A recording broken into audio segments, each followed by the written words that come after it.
ਸੰਗਤ ਨੂੰ ਵਾਹਿਗੁਰੂ ਜੀ ਕਾ ਖਾਲਸਾ ਵਾਹਿਗੁਰੂ ਜੀ ਕੀ ਫਤਿਹ। ਸ਼੍ਰੀ ਗੁਰੂ ਗ੍ਰੰਥ ਸਾਹਿਬ ਦੇ ਅੰਗ ਨੰਬਰ 471 ਤੇ ਵਿਚਾਲੇ ਜੇ ਕਰਕੇ ਮਹਿਲਾ ਪਹਿਲਾ। ਤਾਗ ਨਾ ਇੰਦਰੀ ਤਾਗ ਨਾ ਨਾਰੀ, ਭਲਕੇ ਥੁਕ ਪਵੈ ਨਿਤ ਦਾੜੀ। ਤਾਗ ਨ ਪੈਰੀ ਰਾਰਨ ਬਿਹਾਰੀ ਬਿੰਦੀ, ਤਾਗ ਨ ਪੈਰੀ ਤਾਗ ਨ ਹੱਥੀਂ ਹੱਥੀਂ ਥਥਨ ਬਿਹਾਰੀ ਬਿੰਦੀ। ਤਾਗ ਨ ਪੈਰੀ ਤਾਗ ਨ ਹੱਥੀਂ ਤਾਗ ਨ ਜਿਹਵਾ ਤਾਗ ਨ ਅੱਖੀਂ ਅੱਖੀਂ ਖਖਨ ਬਿਹਾਰੀ ਬਿੰਦੀ। ਤਾਗ ਨ ਜਿਹਵਾ ਤਾਗ ਨ ਅੱਖੀਂ, ਵੇ ਤਗਾ ਆਪੇ ਵਤੈ ਵਟ ਧਾਗੇ। ਅਵਰਾਂ ਕਤੈ ਅਵਰਾਂ ਰਾਰਣ ਕਰਨਾ ਬਿੰਦੇ, ਵਟ ਧਾਗੇ ਅਵਰਾਂ ਕਤੈ। ਲੈ ਪਹਾੜ ਕਰੇ ਵੀਆ, ਇਹਨੂੰ ਵਿਆਹੋ ਨਹੀਂ ਪੜ੍ਹਨਾ। ਵਿਆਹ ਸ਼ਬਦ ਜਿਹੜਾ ਹੈ ਇਹ ਪੁਲਿੰਗ ਹੈ ਅਤੇ ਇੱਕ ਵਚਨ ਹੈ। ਇੱਕ ਵਚਨ ਹੋਣ ਕਾਰਨ ਹਾਹੇ ਨੂੰ ਔਂਕੜ ਲਾਇਆ, ਇਹ ਬੋਲਣ ਲਈ ਨਹੀਂ ਲਾਇਆ। ਇਸ ਨੂੰ ਵਿਆਹੋ ਨਹੀਂ ਪੜ੍ਹਨਾ। ਲੈ ਪਹਾੜ ਕਰੇ ਵੀਆ, ਆਪਾਂ ਵਿਆਹ ਹੀ ਕਹਿੰਦਾ। ਹਾਂ ਵੀ ਵਿਆਹ ਕਹਿੰਦੇ ਫਲਾਣੇ ਦਾ ਵਿਆਹ ਜੀ, ਇਹ ਤਰ੍ਹਾਂ ਕਹਿੰਦੇ ਫਲਾਣੇ ਦਾ ਵਿਆਹ ਹੋ ਗਿਆ, ਵਿਆਹ ਹੋ ਗਿਆ ਫਲਾਣੇ ਦਾ। ਲੈ ਪਹਾੜ ਕਰੇ ਵੀਆ, ਕੱਢ ਕਾਗਲ ਦੱਸੇ ਰਾਹ, ਇਹਨੂੰ ਰਾਹੋ ਨਹੀਂ ਪੜ੍ਹਨਾ। ਰਾਹ ਇੱਕ ਵਚਨ ਹੈ ਅਤੇ ਪੁਲਿੰਗ ਹੈ, ਇਸ ਕਾਰਨ ਹਾਹੇ ਨੂੰ ਔਂਕੜ ਲੱਗਾ। ਇਹ ਬੋਲਣ ਲਈ ਨਹੀਂ, ਇਹ ਅਰਥ ਦੱਸਣ ਲਈ ਹੈ ਕਿ ਜਿਹੜਾ ਰਾਹ ਸ਼ਬਦ ਹੈ ਇਹ ਇੱਕ ਵਚਨ ਹੈ ਅਤੇ ਪੁਲਿੰਗ ਹੈ। ਬੋਲਣ ਲਈ ਨਹੀਂ, ਔਂਕੜ ਬੋਲਣ ਲਈ ਨਹੀਂ ਹੈ। ਸਹੀ ਕੱਢ ਕਾਗਲ ਦੱਸੇ ਰਾਹ। ਫਿਰ ਸੁਣ ਲਓ। ਲੈ ਪਹਾੜ ਕਰੇ ਵੀਆ, ਕੱਢ ਕਾਗਲ ਦੱਸੇ ਰਾਹ। ਸੁਣ ਵੇਖੋ ਲੋਕਾ, ਇਹਨੂੰ ਲੋਕਾਂ ਨਹੀਂ ਪੜ੍ਹ ਦੇਣਾ। ਲੋਕਾ ਦਾ ਮਤਲਬ ਹੈ ਲੋਕੋ। ਸੁਣ ਵੇਖੋ ਲੋਕਾ ਇਹ ਵਿਡਾਨ, ਇਹਨੂੰ ਇਹੋ ਨਹੀਂ ਪੜ੍ਹਨਾ, ਕਿਉਂਕਿ ਜਿਹੜਾ ਅੱਗੇ ਵਿਡਾਨ ਸ਼ਬਦ ਹੈ ਉਣਾਣੇ ਨੂੰ ਔਂਕੜ ਲੱਗਾ। ਵਿਡਾਨ ਇੱਕ ਵਚਨ ਹੈ, ਇੱਕ ਵਚਨ ਸ਼ਬਦ ਹੋਣ ਕਰਕੇ ਇਹਦੇ ਅੱਗੇ ਜਿਹੜਾ ਸ਼ਬਦ ਆਇਆ ਜਿਹਨੂੰ ਪ੍ਰਨਾਉਨ ਪ੍ਰਣਾਮ ਕਹਿੰਦੇ ਨੇ ਉਹ ਵੀ ਇੱਕ ਵਚਨ ਹੈ, ਇਸ ਲਈ ਹਾਹੇ ਨੂੰ ਔਂਕੜ ਲੱਗਾ। ਇਹਦੇ ਵਿੱਚ ਹਾਹੇ ਨੂੰ ਔਂਕੜ ਨਹੀਂ ਬੋਲਣਾ। ਇਹ ਵਿਡਾਨ, ਇਹ ਜਿਹੜਾ ਸ਼ਬਦ ਹੈ ਦੱਸ ਰਿਹਾ ਹੈ ਕਿ ਅੱਗੇ ਜਿਹੜਾ ਸ਼ਬਦ ਆ ਰਿਹਾ ਉਹ ਇੱਕ ਵਚਨ ਹੈ। ਉਹ ਸ਼ਬਦ ਇੱਕ ਵਚਨ ਹੋਣ ਕਰਕੇ ਇਹ ਵੀ ਇੱਕ ਵਚਨ ਹੋ ਗਿਆ। ਇਸ ਲਈ ਸੁਣ ਵੇਖੋ ਲੋਕਾ ਇਹ ਵਿਡਾਨ, ਮਨ ਅੰਧਾ ਨਾਉ ਸੁਜਾਨ। ਨਾਉ ਊੜੇ ਨੂੰ ਬਿੰਦੇ। ਜੇ ਫਾਰਸੀ ਦਾ ਸ਼ਬਦ ਹੁੰਦਾ ਫਿਰ ਪੜ੍ਹਦੇ ਨਾਉ। ਫਾਰਸੀ 'ਚ ਨਾਉ ਹੁੰਦਾ, ਪੰਜਾਬੀ 'ਚ ਨਾਉ ਹੁੰਦਾ। ਮਨ ਅੰਧਾ ਨਾਉ ਸੁਜਾਨ। ਇੱਕ ਵਾਰੀ ਫਿਰ ਸੁਣ ਲਓ। ਮਹਿਲਾ ਪਹਿਲਾ। ਤਾਗ ਨਾ ਇੰਦਰੀ ਤਾਗ ਨਾ ਨਾਰੀ, ਭਲਕੇ ਥੁਕ ਪਵੈ ਨਿਤ ਦਾੜੀ। ਤਾਗ ਨਾ ਪੈਰੀ ਤਾਗ ਨਾ ਹੱਥੀਂ ਤਾਗ ਨਾ ਜਿਹਵਾ ਤਾਗ ਨਾ ਅੱਖੀਂ, ਵੇ ਤਗਾ ਆਪੇ ਵਤੈ ਵਟ ਧਾਗੇ। ਅਵਰਾਂ ਕਤੈ ਲੈ ਪਹਾੜ ਕਰੇ ਵੀਆ, ਕੱਢ ਕਾਗਲ ਦੱਸੇ ਰਾਹ। ਸੁਣ ਵੇਖੋ ਲੋਕਾ ਇਹ ਵਿਡਾਨ, ਮਨ ਅੰਧਾ ਨਾਉ ਸੁਜਾਨ। ਹੁਣ ਪੰਡਿਤ ਆਪਣੇ ਅਤੇ ਲੋਕਾਂ ਦੇ ਗਲ ਦੇ ਵਿੱਚ ਜਿਹੜਾ ਹੈ ਜਨੇਊ ਪਾਉਂਦਾ, ਅਤੇ ਗੁਰੂ ਮਹਾਰਾਜ ਤਾਗ ਨਾ ਇੰਦਰੀ, ਇਹ ਜਿਹੜੀ ਕਾਮ ਇੰਦਰੀ ਹੈ ਇਹਨੂੰ ਤੇ ਕੋਈ ਜਨੇਊ ਨਹੀਂ ਪਾਇਆ, ਇਹ ਤੇ ਬੁਰੇ ਕੰਮ ਕਰਦੀ ਹੈ। ਗਲ 'ਚ ਜਨੇਊ ਪਾ ਰੱਖਿਆ, ਪਰ ਕਾਮ ਇੰਦਰੀ ਨੂੰ ਕੋਈ ਜਨੇਊ ਨਹੀਂ। ਭਾਵ ਉਹਨੂੰ ਮਾੜੇ ਪਾਸਿਓਂ ਨਹੀਂ ਰੋਕਿਆ ਜਾ ਰਿਹਾ, ਕਿਉਂਕਿ ਗੁਰੂ ਵਾਲੇ ਹੋਣ ਤੋਂ ਬਾਅਦ ਬੜੀਆਂ ਬੰਦਿਸ਼ਾਂ ਹੁੰਦੀਆਂ ਮਨੁੱਖ 'ਤੇ। ਉਸ ਮਨੁੱਖ ਨੇ ਕੋਈ ਅਜਿਹਾ ਕਰਮ ਨਹੀਂ ਕਰਨਾ ਹੁੰਦਾ ਜਿਸ ਨਾਲ ਗੁਰੂ ਮਹਾਰਾਜ ਨਾਰਾਜ਼ ਹੋ ਜਾਣ। ਜਿਹੜਾ ਗੁਰੂ ਦਾ ਸਿੱਖ ਹੁੰਦਾ ਹੈ ਉਹ ਉਹੀ ਕੰਮ ਕਰਦਾ ਹੈ ਜਿਸ ਨਾਲ ਗੁਰੂ ਮਹਾਰਾਜ ਖੁਸ਼ ਹੋਣ। ਉਹਨਾਂ ਦੀ ਮਰਜ਼ੀ ਦੇ ਵਿਰੁੱਧ ਉਹ ਕੋਈ ਕਰਮ ਨਹੀਂ ਕਰਦਾ। ਹਾਲਾਂਕਿ ਤਾਂ ਉਂਝ ਅੰਮ੍ਰਿਤਧਾਰੀ ਹੈ, ਕਿਰਪਾਨ ਪਾਈਏ, ਪੰਜੇ ਕਕਾਰ ਨੇ, ਪਰ ਬਗਾਨੀ ਜਨਾਨੀ ਦੇ ਮਗਰ ਫਿਰਦਾ ਹੈ ਤਾਂ ਫਿਰ ਦਸਵੇਂ ਪਾਤਸ਼ਾਹ ਖੁਸ਼ ਨਹੀਂ ਹੋਣਗੇ ਕਿ ਮੇਰਾ ਜਿਹੜਾ ਸਿੰਘ ਹੈ, ਮੈਂ ਤੈਨੂੰ ਕਿਹਾ ਸੀ ਉੱਚੇ ਚਾਲ ਚੱਲਣ ਦਾ ਹੋਵੀਂ, ਇਹ ਤਾਂ ਬਗਾਨੀ ਜਨਾਨੀ ਦੇ ਮਗਰ ਫਿਰੀ ਜਾਂਦਾ ਹੈ। ਇਸ ਲਈ ਦੱਸਿਆ ਤਗ ਨ ਇੰਦਰੀ, ਕਾਮ ਇੰਦਰੀ ਨੂੰ ਕੋਈ ਜਨੇਊ ਨਹੀਂ ਪਾਇਆ। ਤਗ ਨ ਨਾਰੀ, ਔਰਤ ਦੇ ਵੀ ਜਨੇਊ ਨਹੀਂ ਹੁੰਦਾ। ਬੰਦਿਆਂ ਦੇ ਜਨੇਊ ਹੁੰਦਾ, ਔਰਤਾਂ ਦੇ ਨਹੀਂ ਹੁੰਦਾ। ਪਲਕੇ ਥੁੱਕ ਪਵੈ ਨਿਤ ਦਾੜੀ। ਇਸ ਤਰ੍ਹਾਂ ਜਦੋਂ ਸਾਡਾ ਕਾਮ ਇੰਦਰੀ 'ਤੇ ਕੰਟਰੋਲ ਹੀ ਨਹੀਂ, ਅਸੀਂ ਜਦੋਂ ਮਾੜੇ ਕੰਮ ਕਰਾਂਗੇ ਦੂਜੀਆਂ ਜਨਾਨੀਆਂ ਨਾਲ ਤਾਂ ਕਿ ਦਾੜੀ ਥੁੱਕਾ ਪੈਣਗੇ, ਭਾਵ ਬਦਨਾਮੀ ਹੋਵੇਗੀ। ਭਲਕੇ ਹੁੰਦਾ ਹਰ ਰੋਜ਼, ਭਲਕੇ ਥੁੱਕ ਪਵੈ ਨਿਤ ਦਾੜੀ, ਹਰ ਰੋਜ਼ ਦਾੜੀ 'ਚ ਥੁੱਕਾਂ ਪੈਂਦੀਆਂ, ਭਾਵ ਲੋਕ ਨਿੰਦਿਆ ਕਰਦੇ ਹਨ ਵੀ ਉਂਝ ਜਿਹੜਾ ਹੈ ਜਨੇਊ ਪਾ ਰੱਖਿਆ, ਆਹ ਦੇਖ ਬਗਾਨੀ ਜਨਾਨੀ ਦੇ ਮਗਰ ਫਿਰੀ ਜਾਂਦਾ ਹੈ, ਬਦਨਾਮੀ ਹੁੰਦੀ ਹੈ। ਇਸ ਲਈ ਜਿਹੜਾ ਗੁਰੂ ਵਾਲਾ ਹੈ ਉਸ ਨੂੰ ਬੜਾ ਸਾਵਧਾਨ ਰਹਿਣਾ ਪੈਂਦਾ ਹੈ ਵੀ ਮੇਰਾ ਗੁਰੂ ਮੈਨੂੰ ਵੇਖ ਰਿਹਾ ਹੈ। ਕੋਈ ਗੁਰੂ ਨੂੰ ਅੰਨ੍ਹੇ ਨਹੀਂ ਸਮਝਣਾ ਵੀ ਗੁਰੂ ਨੂੰ ਕਿਹੜਾ, ਗੁਰੂ ਤਾਂ ਕਿਤੇ ਬਹੁਤ ਦੂਰ ਬੈਠਾ। ਮੰਨ ਲਓ ਜਿਨ੍ਹਾਂ ਨੇ ਦੇਹਧਾਰੀ ਗੁਰੂ ਵੀ ਧਾਰਨ ਕੀਤਾ ਹੋਇਆ ਹੈ, ਜੋ ਸਮਝਣੇ ਗੁਰੂ ਤਾਂ ਜਲੰਧਰ ਬੈਠਾ, ਮੈਂ ਪਟਿਆਲੇ ਬੈਠਾ, ਉਹ ਕਿਹੜਾ ਮੈਨੂੰ ਵੇਖ ਰਿਹਾ, ਇਹ ਅਗਿਆਨਤਾ ਹੈ। ਅਜਿਹੇ ਬੰਦੇ ਨੂੰ ਅਗਿਆਨੀ ਕਹਿੰਦੇ ਨੇ। ਗੁਰੂ ਬਣਨ ਦੇ ਯੋਗ ਹੀ ਉਹ ਮਨੁੱਖ ਹੁੰਦਾ ਹੈ ਜਿਹਦੀ ਦਿਵ ਦ੍ਰਿਸ਼ਟੀ ਖੁੱਲ੍ਹੀ ਹੁੰਦੀ ਹੈ, ਜਿਹੜਾ ਅੰਤਰਜਾਮੀ ਹੁੰਦਾ ਹੈ, ਜਿਹਨੂੰ ਇਹੀ ਨਹੀਂ ਪਤਾ ਵੀ ਜਿਹੜਾ ਬੰਦਾ ਮੇਰੇ ਸਾਹਮਣੇ ਆਇਆ ਹੈ ਇਹਦੇ ਮਨ 'ਚ ਕੀ ਹੈ, ਉਹ ਗੁਰੂ ਬਣਨ ਦੇ ਯੋਗ ਨਹੀਂ ਹੈਗਾ। ਜਿਸ ਨੂੰ ਇਹੀ ਨਹੀਂ ਪਤਾ ਕਿ ਮੇਰਾ ਫਲਾਣਾ ਚੇਲਾ ਇਸ ਵੇਲੇ ਕੀ ਕਰ ਰਿਹਾ ਹੈ, ਉਹ ਗੁਰੂ ਬਣਨ ਦੇ ਯੋਗ ਨਹੀਂ ਹੈਗਾ। ਗੁਰੂ ਦੀ ਦਿਵ ਦ੍ਰਿਸ਼ਟੀ ਵੀ ਖੁੱਲ੍ਹੀ ਹੁੰਦੀ ਹੈ, ਉਹ ਅੰਤਰਜਾਮੀ ਵੀ ਹੁੰਦਾ ਹੈ।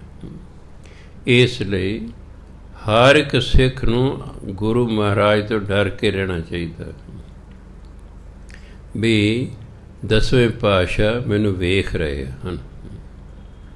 ਇਹ ਨਹੀਂ ਕਿ ਦਸਵੇਂ ਪਾਤਸ਼ਾਹ 300 ਸਾਲ ਹੋ ਗਏ ਸਰੀਰ ਤਿਆਗ ਗਏ ਜੀ। ਜਿਹੜੇ ਬ੍ਰਹਮ ਗਿਆਨੀ ਹੁੰਦੇ ਨੇ ਉਹ ਸਰੀਰ ਤਾਂ ਦੇਖੋ ਜੋ ਵੀ ਆਇਆ ਹਰ ਇੱਕ ਨੇ ਤਿਆਗਣਾ, ਪਰ ਬ੍ਰਹਮ ਗਿਆਨੀ ਸਰੀਰ ਤਿਆਗਣ ਤੋਂ ਬਾਅਦ ਸਰਬ ਵਿਆਪਕ ਹੋ ਜਾਂਦਾ। ਜਿਵੇਂ ਪਰਮਾਤਮਾ ਹੈ ਸਰਬ ਵਿਆਪਕ ਹੈ, ਸਭ ਥਾਂ 'ਤੇ ਹੈ, ਇਸ ਤਰ੍ਹਾਂ ਜਿਹੜਾ ਗੁਰੂ ਹੁੰਦਾ ਹੈ ਉਹ ਸਰਬ ਵਿਆਪਕ ਹੁੰਦਾ ਹੈ, ਉਹ ਸਭ ਥਾਂ 'ਤੇ ਹੁੰਦਾ ਹੈ। ਹੁਣ ਮੰਨ ਲਓ 1000 ਥਾਵਾਂ 'ਤੇ ਦਸਮ ਪਾਤਸ਼ਾਹ ਦਾ ਪ੍ਰਕਾਸ਼ ਦਿਹਾੜਾ ਮਨਾਇਆ ਜਾ ਰਿਹਾ ਹੈ। ਉਹਨਾਂ ਨੇ ਇੱਕੋ ਹੀ ਸਮੇਂ ਹਜ਼ਾਰਾਂ ਆਪਣੇ ਰੂਪ ਧਾਰਨ ਕਰਕੇ ਆਪਣੀ ਹਾਜ਼ਰੀ ਲਵਾਉਣੀ ਹੁੰਦੀ ਜਿੱਥੇ ਜਿੱਥੇ ਪ੍ਰੋਗਰਾਮ ਚੱਲ ਰਿਹਾ ਉਹਨਾਂ ਦੀ ਯਾਦ 'ਚ। ਇਸ ਲਈ ਗੁਰੂ ਮਹਾਰਾਜ ਨੂੰ ਹਾਜ਼ਰ ਨਾਜ਼ਰ ਸਮਝਣਾ ਕਿ ਉਹ ਸਭ ਥਾਂ 'ਤੇ ਨੇ, ਉਹ ਜਾਣੀ ਜਾਣ ਨੇ, ਉਹਨਾਂ ਦੀ ਦਿਵ ਦ੍ਰਿਸ਼ਟੀ ਖੁੱਲ੍ਹੀ ਹੋਈ ਹੈ, ਉਹ ਹਰ ਇੱਕ ਸਿੱਖ ਨੂੰ ਵੇਖ ਰਹੇ ਨੇ ਕਿ ਕੀ ਕਰ ਰਿਹਾ ਹੈ। ਜਦੋਂ ਆਪਾਂ ਗੁਰੂ ਮਹਾਰਾਜ ਤੋਂ ਡਰ ਕੇ ਰਹਾਂਗੇ ਤਾਂ ਕੁਦਰਤੀ ਗੱਲ ਹੈ ਸਹੀ ਕਰਮ ਕਰਾਂਗੇ। ਬਹੁਤ ਸਾਰੀ ਦੁਨੀਆ ਡਰ ਕੇ ਹੀ ਕੰਮ ਕਰਦੀ ਹੈ। ਮੈਂ ਦੇਖਿਆ 37 ਸਾਲ ਨੌਕਰੀ ਕੀਤੀ ਹੈ, ਬਹੁਤ ਸਾਰੇ ਕਰਮਚਾਰੀ ਇਹ ਦੇਖਦੇ ਨੇ ਪ੍ਰਿੰਸੀਪਲ ਆਇਆ ਅੱਜ, ਫਿਰ ਸਾਰੇ ਕੰਮ ਕਰ ਰਹੇ ਨੇ। ਪ੍ਰਿੰਸੀਪਲ ਨਹੀਂ ਹੈ ਤਾਂ ਫਿਰ ਜਿਹੜੇ ਕੰਮ ਚੋਰ ਹੁੰਦੇ ਨੇ ਉਹ ਉਹਦੇ ਕੰਮ ਨਹੀਂ ਕਰਦੇ, ਗੱਪਾਂ ਮਾਰੀ ਜਾਂਦੇ, ਗੱਲਾਂ ਮਾਰੀ ਜਾਂਦੇ। ਤਾਂ ਆਮ ਤੌਰ 'ਤੇ ਮਨੁੱਖ ਡਰ ਕੇ ਕੰਮ ਕਰਦਾ ਹੈ। ਬਾਹਰਲੇ ਦੇਸ਼ਾਂ ਦੇ ਵਿੱਚ ਲੋਕ ਬੜੀ ਵਡਿਆਈ ਕਰਦੇ ਨੇ ਜੀ, ਉੱਥੇ ਲੋਕ ਕਾਨੂੰਨਾਂ ਨੂੰ ਮੰਨਦੇ ਨੇ। ਕਾਨੂੰਨਾਂ ਨੂੰ ਇਸ ਲਈ ਉਹ ਮੰਨਦੇ ਨੇ ਕਿ ਉਹ ਜਿਹੜਾ ਕਾਨੂੰਨ ਤੋੜਦਾ ਉੱਥੇ ਕੋਈ ਸਿਫਾਰਿਸ਼ ਨਹੀਂ ਚੱਲਦੀ। ਉਹਨਾਂ ਦੇਸ਼ਾਂ 'ਚ ਕੋਈ ਸਿਫਾਰਿਸ਼ ਨਹੀਂ ਚੱਲਦੀ, ਨਾਲ ਦੀ ਨਾਲ ਹੀ ਜੁਰਮਾਨਾ ਹੋ ਜਾਂਦਾ ਹੈ। ਘਰ ਪਹੁੰਚਣ ਤੋਂ ਪਹਿਲਾਂ ਹੀ ਉਹਨਾਂ ਦੇ ਖਾਤੇ ਦੇ ਵਿੱਚੋਂ ਉਹਨੇ ਪੈਸੇ ਨਿਕਲ ਜਾਂਦੇ ਜਿੰਨਾ ਉਹਨਾਂ ਜੁਰਮਾਨਾ ਕੀਤਾ ਹੁੰਦਾ। ਉਹ ਜੁਰਮਾਨੇ ਤੋਂ ਡਰਦੇ ਹੋਏ ਠੀਕ ਨੇ। ਉਂਝ ਮਨੁੱਖ ਚੰਗਾ ਚੁੰਗਾ ਕੋਈ ਨਹੀਂ ਹੈਗਾ, ਕਿਤੇ ਐਵੇਂ ਭੁਲੇਖਾ ਹੋਵੇ। ਆਪਣੇ ਆਪ ਨੂੰ ਭੁਲੇਖੇ 'ਚ ਨਹੀਂ ਰੱਖਣਾ ਕਿ ਮੈਂ ਚੰਗਾ। ਡਰਪੋਕ ਹੈ ਇਸ ਲਈ ਚੰਗਾ। ਜਿਹੜਾ ਡਰਪੋਕ ਹੁੰਦਾ ਉਹ ਚੰਗਾ ਹੁੰਦਾ ਹੈ, ਕਿਉਂ ਡਰਦਾ। ਜਿਹੜੇ ਡਰਪੋਕ ਨਹੀਂ, ਇਹ ਸਾਰੇ ਪੁੱਠੇ ਕੰਮ ਉਹੀ ਕਰਦੇ ਨੇ। ਜਿੰਨੇ ਵੀ ਚੋਰੀਆਂ, ਡਾਕੇ, ਠੱਗੀਆਂ, ਬਦਮਾਸ਼ੀਆਂ, ਲੁੱਟਾਂ ਖੋਹਾਂ, ਸਭ ਜਿਹੜੇ ਨੇ ਜਿਹੜੇ ਬਹਾਦਰ ਆਪਣੇ ਆਪ ਨੂੰ ਕਹਿੰਦੇ, ਜਿਹੜੇ ਡਰਦੇ ਨਹੀਂ ਹੈਗੇ, ਇਹ ਉਹ ਕੰਮ ਕਰਦੇ ਨੇ। ਪੁੱਠੇ ਕੰਮ ਉਹੀ ਲੋਕ ਕਰਦੇ ਨੇ। ਡਰਪੋਕ ਬੰਦਾ ਪੁੱਠਾ ਕੰਮ ਨਹੀਂ ਕਰੇਗਾ, ਉਹ ਤਾਂ ਡਰਦਾ ਹੈ। ਇਸ ਲਈ ਉੱਥੇ ਬਾਹਰਲੇ ਦੇਸ਼ਾਂ ਦੇ ਲੋਕ ਡਰਪੋਕ ਨੇ ਵੀ ਸਰਕਾਰ ਸਾਨੂੰ ਬਹੁਤ ਜ਼ਿਆਦਾ ਜੁਰਮਾਨਾ ਕਰ ਦੇਗੀ। ਉੱਥੋਂ ਦੀ ਪੁਲਿਸ ਕੁਛ ਨਹੀਂ ਕਹਿੰਦੀ, ਕੋਈ ਕੁੱਟਦੀ ਮਾਰਦੀ ਨਹੀਂ, ਕੋਈ ਗਾਲੀ ਗਲੋਚ ਨਹੀਂ ਕੱਢਦੀ ਨਾ, ਕੁਛ ਨਹੀਂ ਕਹਿਣਾ।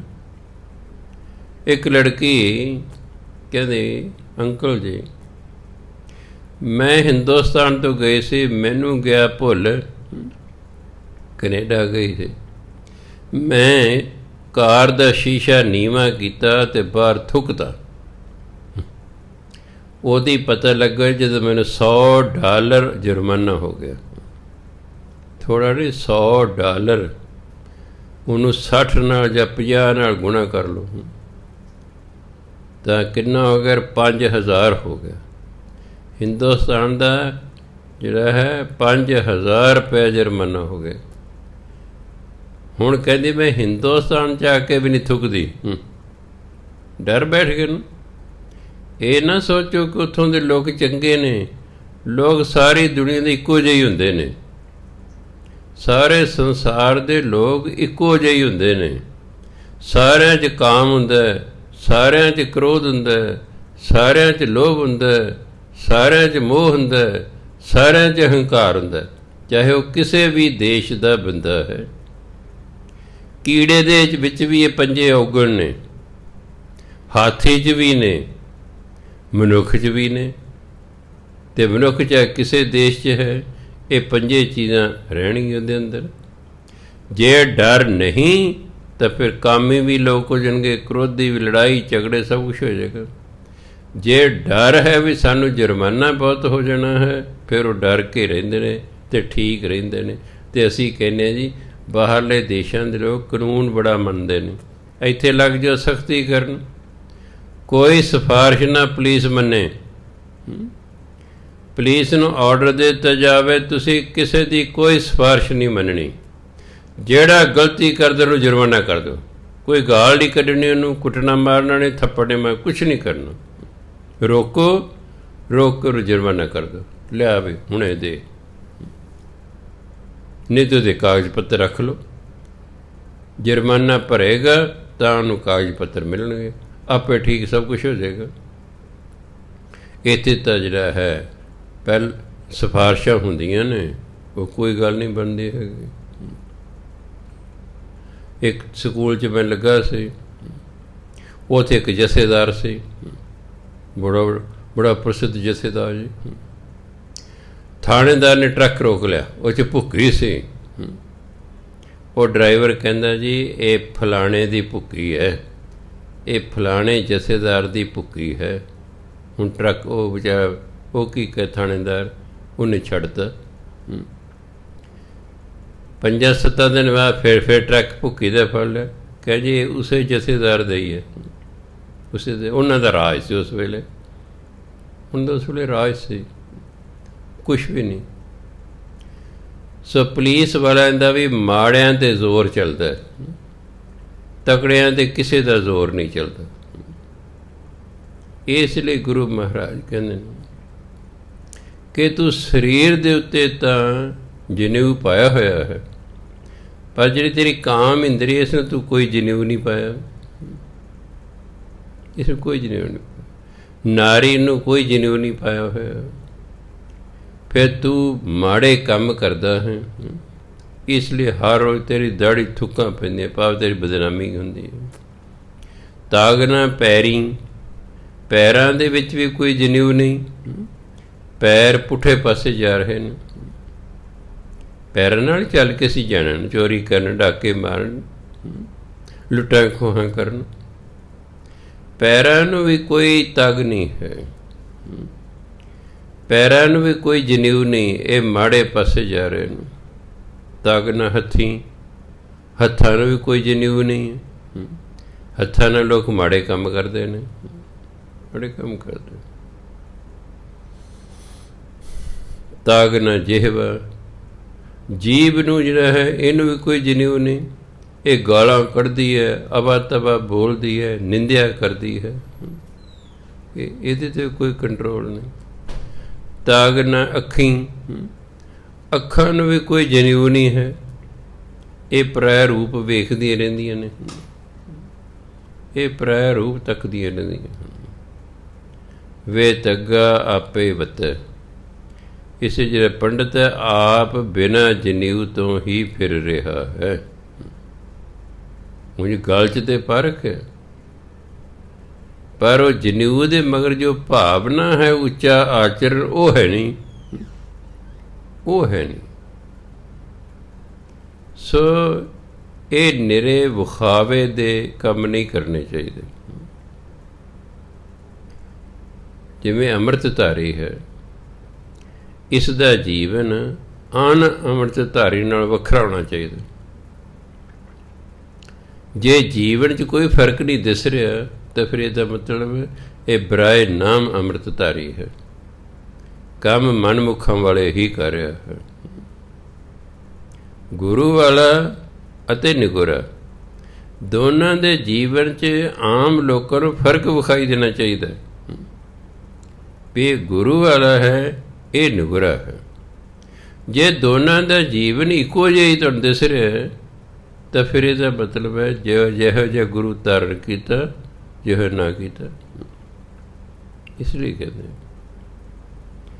ਨਾ ਤਗ ਇੰਦਰੀ ਨੂੰ ਹੈ, ਨਾ ਤਗ ਨਾਰੀ ਨੂੰ ਹੈ, ਨਾ ਪੈਰਾਂ ਨੂੰ ਜਨੇਊ ਹੈ, ਨਾ ਹੱਥਾਂ ਨੂੰ ਹੈ, ਨਾ ਜੀਭ ਨੂੰ ਹੈ, ਨਾ ਅੱਖਾਂ ਨੂੰ ਹੈ।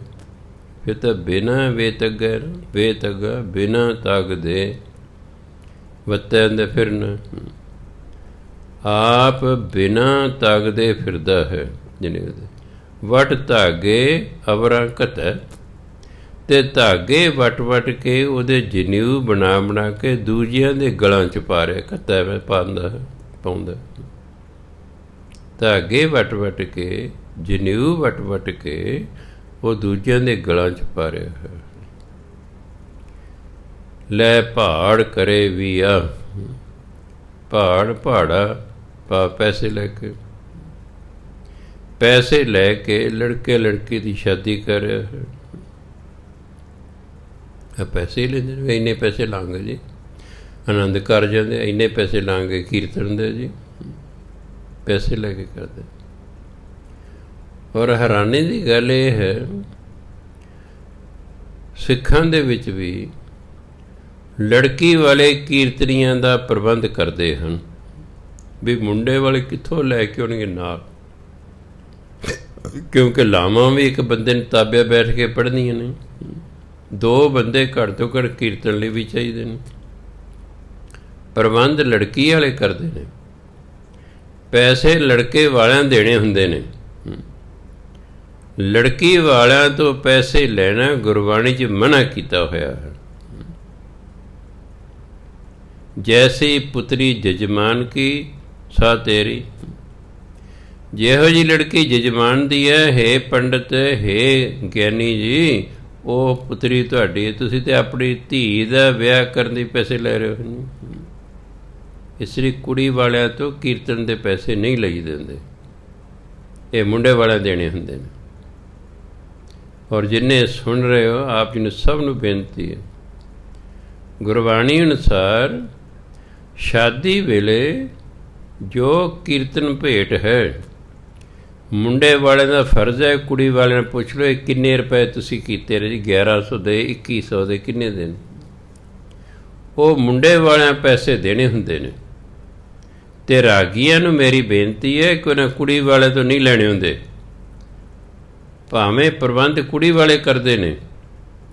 ਕੁੜੀ ਵਾਲੇ ਪੁੱਛਦੇ ਨਹੀਂ ਕਿੰਨੇ ਪੈਸੇ ਲਓਗੇ ਜੀ, ਉਹਨਾਂ ਨੇ ਕੁੜੀ ਵਾਲੇ ਤੋਂ ਪੈਸੇ ਨਹੀਂ ਲੈਣੇ ਹੁੰਦੇ, ਨਹੀਂ ਤਾਂ ਉਹਨਾਂ ਦੇ ਸਿਰ 'ਤੇ ਪਾਪ ਚੜ੍ਹੇਗਾ। ਉਹ ਗੁਰਬਾਣੀ ਦੇ ਵਿਰੁੱਧ ਕਰਮ ਕਰ ਰਹੇ ਹਨ, ਆਪਣੀ ਧੀ ਦੇ ਵਿਆਹ 'ਤੇ ਹੀ ਪੈਸੇ ਲੈ ਰਹੇ ਨੇ। ਜੇ ਮੈਂ ਆਪਣੀ ਲੜਕੀ ਦੀ ਸ਼ਾਦੀ ਕਰਾਂ ਅਤੇ ਫਿਰ ਜਿਹੜਾ ਹੈ ਮੈਂ ਆਪ ਹੀ ਜਿਹੜਾ ਹੈ ਪੈਸੇ ਮੰਗਦਾ ਰਹਾਂ ਵੀ ਮੈਂ ਕੀਰਤਨ ਕੀਤੇ, ਮੈਨੂੰ ਪੈਸੇ ਦਿਓ ਜੀ। ਸੋ ਮੁੰਡੇ ਵਾਲਿਆਂ ਦੇਣੇ ਹੁੰਦੇ ਨੇ, ਕੁੜੀ ਵਾਲਿਆਂ ਨਹੀਂ ਦੇਣੇ ਹੁੰਦੇ। ਅਤੇ ਨਾ ਹੀ ਕੀਰਤਨੀਆਂ ਦਾ ਫਰਜ਼ ਬਣਦਾ ਕੁੜੀ ਵਾਲਿਆਂ ਤੋਂ ਮੰਗਣਾ, ਸਗੋਂ ਕੁੜੀ ਵਾਲਿਆਂ ਨੂੰ ਪਹਿਲਾਂ ਕਹਿ ਦਿਓ ਜੀ, ਮੁੰਡੇ ਵਾਲਿਆਂ ਨੂੰ ਕਹਿ ਦਿਓ ਤੁਸੀਂ ਪੈਸੇ ਦੇਣੇ ਨੇ, ਕੁੜੀ ਵਾਲੇ ਪੈਸੇ ਨਹੀਂ ਦੇਣੇ ਹੁੰਦੇ। ਕੁੜੀ ਵਾਲੇ ਕਹਿ ਦਿਓ ਪਹਿਲਾਂ ਹੀ। ਕੁੜੀ ਵਾਲੇ ਆਨੰਦ ਕਾਰਜਾਂ ਵੇਲੇ ਮੁੰਡੇ ਵਾਲੇ ਨੂੰ ਕਹਿ ਦੇਣਗੇ ਵੀ ਭਾਈ ਇਹਨਾਂ ਨੇ ਐਂ ਕਿਹਾ ਵੀ ਮਾਇਆ ਤੁਸੀਂ ਦੇਣੀ ਹੈ, ਸੋ ਉਹ ਫਿਰ ਪੈਸੇ ਦੇਣਗੇ। ਪਰ ਨਹੀਂ, ਇੱਥੇ ਪੈਸੇ ਲਏ ਜਾ ਰਹੇ ਨੇ। ਲੈ ਪਹਾੜ ਕਰੇ ਵਿਆਹ, ਪੈਸੇ ਲੈ ਕੇ ਵਿਆਹ ਕਰਦਾ ਹੈ। ਕੱਢ ਕਾਗਲ ਦੱਸੇ ਰਾਹ, ਕਾਗਲ ਭਾਵ ਕਾਗਜ਼ ਭਾਵ ਪੱਤਰੀ, ਪੱਤਰੀ ਕੱਢਦਾ ਅਤੇ ਰਾਹ ਦੱਸਦਾ ਭਾਵ ਦਿਨ ਦੱਸਦਾ ਵੀ ਫਲਾਣਾ ਦਿਨ ਫਲਾਣਾ ਸਮਾਂ ਮਹੂਰਤ ਠੀਕ ਹੈ ਜੀ, ਸ਼ੁਭ ਸਮਾਂ। ਜਿਹੜੇ ਹਿੰਦੂ ਵੀਰ ਨੇ ਇਹ ਜਦੋਂ ਕੋਈ ਵੀ ਕੰਮ ਕਰਦੇ ਨੇ, ਇਹ ਪੰਡਤਾਂ ਤੋਂ ਸ਼ੁਭ ਸਮਾਂ ਕਢਵਾਉਂਦੇ ਨੇ ਵੀ ਜੇ ਅਸੀਂ ਫੇਰੇ ਜਿਹੜੇ ਲੜਕੇ ਕਿੰਨੇ ਵਜੇ ਸ਼ੁਰੂ ਕਰੀਏ। ਉਹ 50 ਮਿੰਟ ਦਾ ਸਮਾਂ ਹੁੰਦਾ, ਜਿਹੜਾ ਮਹੂਰਤ ਦਾ ਸਮਾਂ ਹੁੰਦਾ ਸ਼ੁਭ ਸਮੇਂ ਦਾ, ਉਹ 50 ਮਿੰਟ ਹੁੰਦਾ। ਉਹ 50 ਮਿੰਟਾਂ ਦੇ ਵਿੱਚ ਵਿੱਚ ਸ਼ੁਰੂ ਕਰਨਾ ਹੁੰਦਾ, ਮੁੱਕੇ ਭਾਵੇਂ 2 ਘੰਟਿਆਂ ਬਾਅਦ, ਉਹ ਗੱਲ ਵੱਖਰੀ। ਉਹ ਇਸ ਤਰ੍ਹਾਂ ਮਹੂਰਤ ਕਢਾਉਂਦੇ ਨੇ ਵੀ ਸਾਨੂੰ ਦਿਨ ਦੱਸੋ ਅਤੇ ਸਮਾਂ ਦੱਸੋ ਵੀ ਕਿਹੜਾ ਦਿਨ ਅਤੇ ਕਿਹੜਾ ਸਮਾਂ ਸ਼ੁਭ ਹੈ ਜਿਸ ਦਿਨ ਅਸੀਂ ਆਪਣੀ ਲੜਕੀ ਜਾਂ ਲੜਕੇ ਦੀ ਸ਼ਾਦੀ ਕਰੀਏ। ਉਹ ਇਸ ਤਰ੍ਹਾਂ ਪੱਤਰੀ ਕੱਢਦਾ ਹੈ ਅਤੇ ਫਿਰ ਉਹਨਾਂ ਨੂੰ ਦਿਨ, ਸ਼ੁਭ ਦਿਨ, ਤਰੀਕ, ਸਮਾਂ ਦੱਸਦਾ ਹੈ। ਉਹਨੂੰ ਕਹਿੰਦੇ ਰਾਹ ਸੁਣ ਵੇਖੋ ਲੋਕਾ ਇਹ ਵਿਡਾਣ। ਲੋਕਾਂ ਦਾ ਮਤਲਬ ਹੇ ਲੋਕੋ, ਹੇ ਲੋਕੋ ਸੁਣੋ, ਵੇਖੋ ਇਹ ਵਿਡਾਣ, ਇਹ ਤਮਾਸ਼ਾ ਵੇਖੋ। ਇਹ ਇੱਕ ਤਮਾਸ਼ਾ ਹੈ। ਕਿਉਂ? ਮਨ ਅੰਧਾ ਨਾਉ ਸੁਜਾਨ। ਇਹ ਮਨ ਦਾ ਅੰਨ੍ਹੇ ਭਾਵ ਅਗਿਆਨੀ ਹੈ।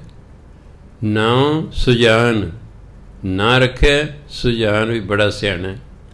ਲੋਕ ਕਹਿੰਦੇ ਪੰਡਤ ਬੜਾ ਸਿਆਣਾ ਜੀ, ਇਹ ਭਾਈ ਬੜਾ ਸਿਆਣਾ ਜੀ। ਹੈ ਮਨ ਦਾ ਅੰਨਾ, ਅਗਿਆਨੀ ਹੈ। ਜੋ ਲੋਕਾਂ ਨੂੰ ਕਹਿੰਦਾ ਉਹ ਆਪ ਕਰਮ ਨਹੀਂ ਕਰਦਾ। ਲੋਕਾਂ ਨੂੰ ਕਹਿੰਦਾ ਐ ਨਹੀਂ ਕਰਨਾ, ਉਹ ਨਹੀਂ ਕਰਨਾ, ਆਪ ਉਸੇ ਤਰ੍ਹਾਂ ਕਰੀ ਜਾਂਦਾ ਹੈ। ਇਸ ਲਈ ਮਨ ਦਾ ਅੰਨਾ ਹੈ। ਨਾਮ ਸੁਜਾਨ। ਲੋਕ ਕਹਿੰਦੇ ਇਹ ਪੰਡਤ, ਇਹ ਭਾਈ, ਇਹ ਗਿਆਨੀ ਜੀ ਬੜੇ ਸਿਆਣੇ ਨੇ ਜੀ। ਪੌੜੇ ਸਾਹਿਬ ਹੋਏ ਦਇਆਲ, ਕਿਰਪਾ ਕਰੇ ਤਾਂ ਸਾਈ ਕਾਰ ਕਰਾਇਸੀ। ਸੋ ਸੇਵਕ ਸੇਵਾ ਕਰੇ, ਜਿਸ ਨੂੰ ਹੁਕਮ ਮਨਾਏ ਸੀ, ਹੁਕਮ ਮੰਨਿਆ। ਖਿਆਲ ਰੱਖ, ਜੇ ਪੜ੍ਹਨਾ ਨੰਨੇ ਨੂੰ ਸਿਹਾਰੀ ਲੱਗੀ ਹੈ, ਸਿਹਾਰੀ ਦੀ ਆਵਾਜ਼ ਕੱਢਣੀ ਹੈ, ਇਹਨੂੰ ਮੰਨੀਏ ਨਹੀਂ ਪੜ੍ਹਨਾ, ਮੰਨਿਆ। ਹੁਕਮ ਮੰਨਿਆ ਹੋਵੇ ਪ੍ਰਵਾਨ, ਤਾਂ ਖਸਮੇ ਕਾ ਮਹਿਲ ਪਾਏ ਸੀ। ਖਸਮੇ ਭਾਵੈ ਸੋ ਕਰੇ, ਮਨੁ ਹਾਹੇ ਤੇ ਟਿੱਪੀ ਲਾ ਕੇ ਬੋਲਣਾ, ਮਨੁ ਚਿੰਦਿਆ ਸੋ ਫਲ ਪਾਏ ਸੀ। ਤਾਂ ਦਰਗਾਹ, ਦਰਗਾਹ ਫਾਰਸੀ ਦਾ ਸ਼ਬਦ ਹੈ, ਇਹਨੂੰ ਦਰਗਾਹ ਨਹੀਂ ਬੋਲਣਾ। ਜੇ ਹਿੰਦੀ ਜਾਂ ਪੰਜਾਬੀ ਦਾ ਸ਼ਬਦ ਹੁੰਦਾ ਫਿਰ ਆਪਾਂ ਬੋਲਦੇ ਦਰਗਾਹ। ਇਹ ਤਾਂ ਫਾਰਸੀ ਦਾ ਹੈ, ਅਤੇ ਫਾਰਸੀ ਜੀ ਦਾ ਉਚਾਰਨ ਦਰਗਾਹ। ਪਰਮਾਤਮਾ ਦਾ ਜਿਹੜਾ ਦਰਬਾਰ ਹੈ ਉਹਨੂੰ ਕੀ ਕਹਿੰਦੇ, ਦਰਗਾਹ। ਤਾਂ ਦਰਗਾਹ ਪੈਦਾ ਜਾਏ ਸੀ। ਪੌੜੀ। ਸਾਹਿਬ ਹੋਏ ਦਇਆਲ, ਜੇ ਪਰਮਾਤਮਾ ਕਿਸੇ 'ਤੇ ਦਿਆਲੂ ਹੋ ਜਾਵੇ, ਕਿਰਪਾ ਕਰੇ, ਆਪਣੀ ਕਿਰਪਾ ਜੀਵ 'ਤੇ ਕਰ ਦੇਵੇ, ਤਾਂ ਸਾਈ ਕਾਰ ਕਰਾਸੀ। ਸਾਈ ਮੈਨੇ ਉਹੀ, ਫਿਰ ਬੰਦੇ ਤੋਂ ਉਹੀ ਕੰਮ ਕਰਾਉਂਦਾ ਜੋ ਪਰਮਾਤਮਾ ਚਾਹੁੰਦਾ ਹੈ। ਪਰਮਾਤਮਾ ਜੋ ਚਾਹੇ ਇਸ ਮਨੁੱਖ ਤੋਂ ਕਰਵਾ ਸਕਦਾ ਹੈ। ਬਿਲਕੁਲ ਅਨਪੜ੍ਹ ਤੋਂ ਵੀ ਬ੍ਰਹਮ ਗਿਆਨ ਦੀਆਂ ਗੱਲਾਂ ਕਰਵਾ ਸਕਦਾ ਹੈ, ਬਿਲਕੁਲ ਅਨਪੜ੍ਹ ਤੋਂ ਵੀ। ਸੋ ਸਾਈ ਕਾਰ ਕਰਾਏ ਸੀ।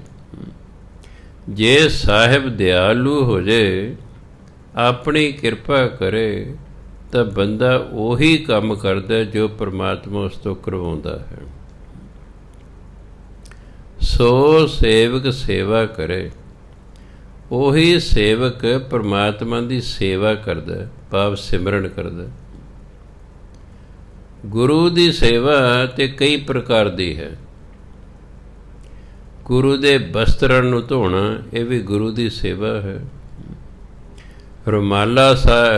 ਰੁਮਾਲ ਲੈ ਕੇ, ਸਾਫ਼ ਕੱਪੜਾ ਲੈ ਕੇ ਸਾਰੇ ਅੰਗਾਂ ਨੂੰ ਕੁਝ ਦਿਨਾਂ ਬਾਅਦ ਸਾਫ਼ ਕਰਨਾ, ਇੱਕ ਇੱਕ ਅੰਗ ਨੂੰ ਸਾਫ਼ ਕਰਨਾ, ਇਹ ਵੀ ਸੇਵਾ ਹੈ। ਗੁਰਦੁਆਰੇ ਦੀਆਂ ਦਰੀਆਂ ਝਾੜਨਾ, ਇਹ ਵੀ ਸੇਵਾ ਹੈ। ਚਾਦਰਾਂ ਧੋ ਕੇ ਵਿਛਾਣੀਆਂ, ਇਹ ਵੀ ਸੇਵਾ ਹੈ। ਲੰਗਰ ਦੇ ਵਿੱਚ ਜੂਠੇ ਬਰਤਨ ਜਾ ਕੇ ਮਾਂਜਣੇ, ਇਹ ਵੀ ਸੇਵਾ ਹੈ। ਲੰਗਰ ਵਰਤਾਉਣਾ, ਇਹ ਵੀ ਸੇਵਾ ਹੈ। ਗੁਰੂ ਦੀ ਸੇਵਾ ਤੇ ਕਈ ਪ੍ਰਕਾਰ ਦੀ ਹੁੰਦੀ ਹੈ, ਪਰ ਪਰਮਾਤਮਾ ਦੀ ਸੇਵਾ ਸਿਰਫ ਉਹਦਾ ਨਾਮ ਜਪਣਾ ਹੈ ਅਤੇ ਉਹਦਾ ਹੁਕਮ ਮੰਨਣਾ, ਇਹ ਉਹਦੀ ਸੇਵਾ। ਅਸਲ ਹੁਕਮ ਮੰਨਣਾ ਹੀ ਸਭ ਤੋਂ ਵੱਡੀ ਸੇਵਾ ਹੁੰਦੀ ਹੈ। ਹੁਕਮ ਮੰਨਣਾ ਜਿਹੜਾ ਨਾ, ਇਹੀ ਅਸਲ 'ਚ ਸੇਵਾ ਹੈ। ਅਰ ਕਿ ਫਲਾਣਾ ਜੀ ਬੰਦਾ ਬੜੀ ਸੇਵਾ ਕਰਦਾ ਹੈ, ਉਹ ਹੁਕਮ ਮੰਨਦਾ ਹੈ। ਜੇ ਆਪਣੀ ਮਰਜ਼ੀ ਨਾਲ ਸੇਵਾ ਕਰਦਾ ਹੈ ਅਤੇ ਪ੍ਰਬੰਧਕਾਂ ਨੇ ਕਹਿਤਾ ਭਾਈ ਤੂੰ ਇਹ ਕੰਮ ਛੱਡ ਦੇ, ਆਹ ਕਰ, ਅਤੇ ਉਹ ਨਾਰਾਜ਼ ਹੋ ਜਾਵੇ, ਨਹੀਂ ਮੈਂ ਤਾਂ ਜੀ ਇਹੀ ਕਰਾਂਗੇ, ਤਾਂ ਮੈਂ ਤਾਂ ਕੋਈ ਸੇਵਾ ਨਹੀਂ ਕਰਦਾ। ਉਹਦੀ ਸੇਵਾ 'ਚ ਹਉਮੈ ਹੈ। ਇਸ ਲਈ ਸੇਵਕ ਕੌਣ ਹੈ? ਸੋ ਸੇਵਕ ਸੇਵਾ ਕਰੇ। ਉਹੀ ਸੇਵਕ ਪਰਮਾਤਮਾ ਦਾ ਸਿਮਰਨ ਕਰਦਾ ਹੈ, ਜਿਸ ਨੂੰ ਹੁਕਮ ਮਨਾਏ ਸੀ, ਜਿਸ ਦਾ ਪਰਮਾਤਮਾ ਆਪਣਾ ਹੁਕਮ ਮਨਵਾਉਂਦਾ ਹੈ। ਉਹਨੂੰ ਯੋਗ ਬਣਾਉਂਦੇ ਨਾ ਹੁਕਮ ਮੰਨਣ ਦੇ। ਪਰਮਾਤਮਾ ਦਾ ਹੁਕਮ ਮੰਨਣਾ ਕੋਈ ਖਾਲਾ ਜੀ ਦਾ ਵਾੜਾ ਨਹੀਂ ਹੈਗਾ। ਗੁਰੂ ਦਾ ਹੁਕਮ ਮੰਨਣਾ ਵੀ ਬਹੁਤ ਔਖਾ ਹੈ, ਪਰ ਜੇ ਗੁਰੂ ਮਹਾਰਾਜ ਸਮਰੱਥਾ ਦੇ ਦੇਣ, ਪਰਮਾਤਮਾ ਸਮਰੱਥਾ ਦੇ ਦੇ, ਫਿਰ ਬੰਦਾ ਉਸ ਹੁਕਮ ਨੂੰ ਮੰਨ ਸਕਦਾ ਹੈ, ਕਿਉਂਕਿ ਸਮਰੱਥਾ ਦੇ ਦਿੱਤੀ। ਸੋ ਸੇਵਾ ਵੀ ਉਹੀ ਕਰਦਾ ਹੈ ਜਿਸ ਤੋਂ ਪਰਮਾਤਮਾ ਆਪਣਾ ਹੁਕਮ ਮਨਵਾਉਂਦਾ ਹੈ। ਹੁਕਮ ਮੰਨਿਆ ਹੋਵੇ ਪ੍ਰਵਾਨ। ਹੁਕਮ ਮੰਨਣ ਦੇ ਨਾਲ ਮਨੁੱਖ ਪਰਮਾਤਮਾ ਦੀ ਨਜ਼ਰਾਂ 'ਚ ਪ੍ਰਵਾਨ ਹੋ ਜਾਂਦਾ ਹੈ, ਵੀ ਭਾਈ ਮੇਰਾ ਹੁਕਮ ਮੰਨਦਾ ਹੈ। ਮਾਲਕ ਦੀਆਂ ਨਜ਼ਰਾਂ 'ਚ ਕੋਈ ਨੌਕਰ ਹੈ, ਹੁਕਮ ਮੰਨਦਾ ਮਾਲਕ ਦਾ, ਜਿਵੇਂ ਮਾਲਕ ਕਹਿੰਦਾ ਉਵੇਂ ਕਰਦਾ, ਉਹਦੀ ਨਜ਼ਰਾਂ 'ਚ ਪ੍ਰਵਾਨ ਹੋ ਜਾਂਦਾ। ਮੈਂ ਦੇਖਿਆ ਮਾਲਕ ਕਈ ਵਾਰੀ ਉਹਦੀ ਬੜੀ ਸਹਾਇਤਾ ਕਰ ਦਿੰਦਾ। ਚੰਗੇ ਜਿਹੜੇ ਨੌਕਰ ਨੇ ਉਹ ਅਮੀਰ ਮਾਲਕਾਂ ਦੇ ਘਰ ਮੌਜਾਂ ਕਰਦੇ ਨੇ। ਉਹ ਕਈ ਵਾਰੀ ਆਪਣੇ ਬੱਚਿਆਂ ਨੂੰ ਨੌਕਰੀਆਂ ਦਿਲਾਜਦੇ ਨੇ ਕਹਿ ਕੇ ਮਾਲਕ ਨੂੰ। ਦੇਖਿਆ ਵੀ ਮਾਲਕ ਵੱਡਾ ਅਫਸਰ ਲੱਗਾ ਹੈ, ਸੇਵਾ ਕਰ ਕਰਕੇ ਫਿਰ ਕਦੇ ਬੇਨਤੀ ਕਰਦੇ ਨੇ, ਜੀ ਆ ਮੇਰਾ ਬੱਚਾ ਜੀ ਕੋਈ ਛੋਟੇ ਮੋਟੀ ਨੌਕਰੀ ਦਿਲਾ ਦਿਓ ਇਸਨੂੰ ਜੀ। ਅਫਸਰ ਜਿਹੜਾ ਹੈ ਉਹ ਨੌਕਰੀ ਦਿਲਾ ਦਿੰਦਾ ਹੈ, ਕਿਉਂਕਿ ਉਹ ਸੇਵਕ ਅਫਸਰ ਦੀਆਂ ਨਜ਼ਰਾਂ ਚੜ੍ਹ ਗਿਆ।